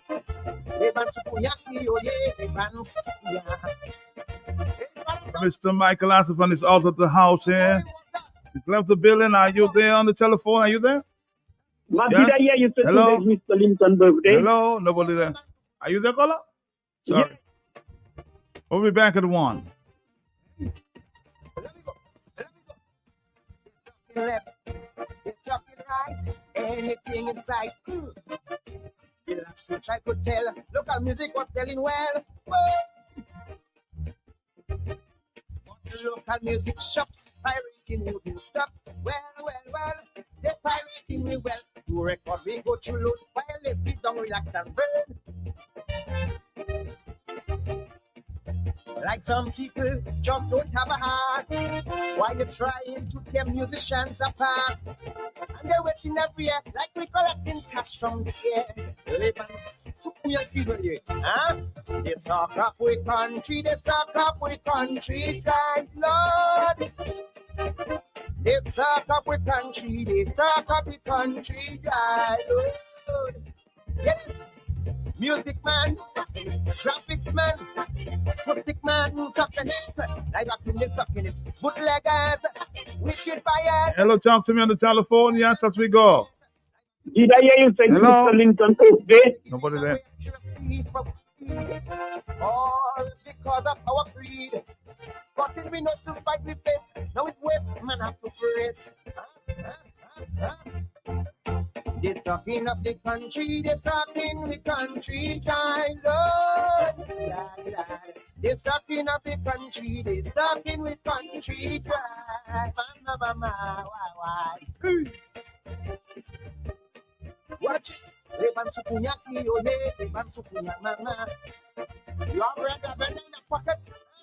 Let me see your red lavender, let me see your red lavender. Hey, Levan Sukunyaki, oh hey, Levan Sukunya, mama. Watch it. Let me go. They're sucking left, they're sucking right, sucking day and night. All nationals could tell politics but real hell. It brings me so much tension, it's dividing our nation. Well, it hurt me very well. All of our one another is right now in the court. The time that we waste hurting each other, let we join hands to push our country further. We could change the die every year. It's going nowhere if we are changing here. I want you. They suck up with country, they suck up with country, God. They suck up with country, they suck up with country, God. Malicious people, self-centered people, small-minded people, sucking it, like back in the sucking, desperate people, evil people, greedy people, sucking it, like back in the sucking it up. We're giving away accuracy for speed, all because of our greed. But till we not to spite we face, now it's waste, man have to praise. They're sucking up the country, they're sucking up the country, child, lad. They're sucking up the country, God. Looking nice. Where me sucking them? Hey, where the sucking crew and them? Where the sucking crew and them? Hey, we're mashing up the place. Get together, you're right up and we're flying tonight. Looking nice, looking good. Hey. When me sucking crew on them, when they sucking crew on them, looking nice, we stay both. Watch it.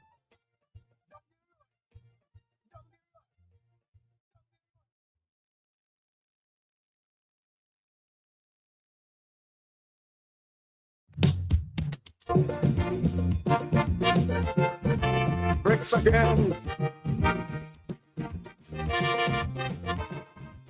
What's that? La la la la. La la la la la la la la la.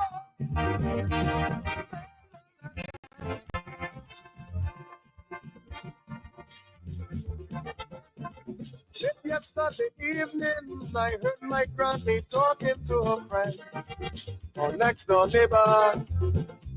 As she cried, I felt a bit. Our grandson had been arraigned. He was involved in a recent murder. So I was listening intensely to what my granny was telling. She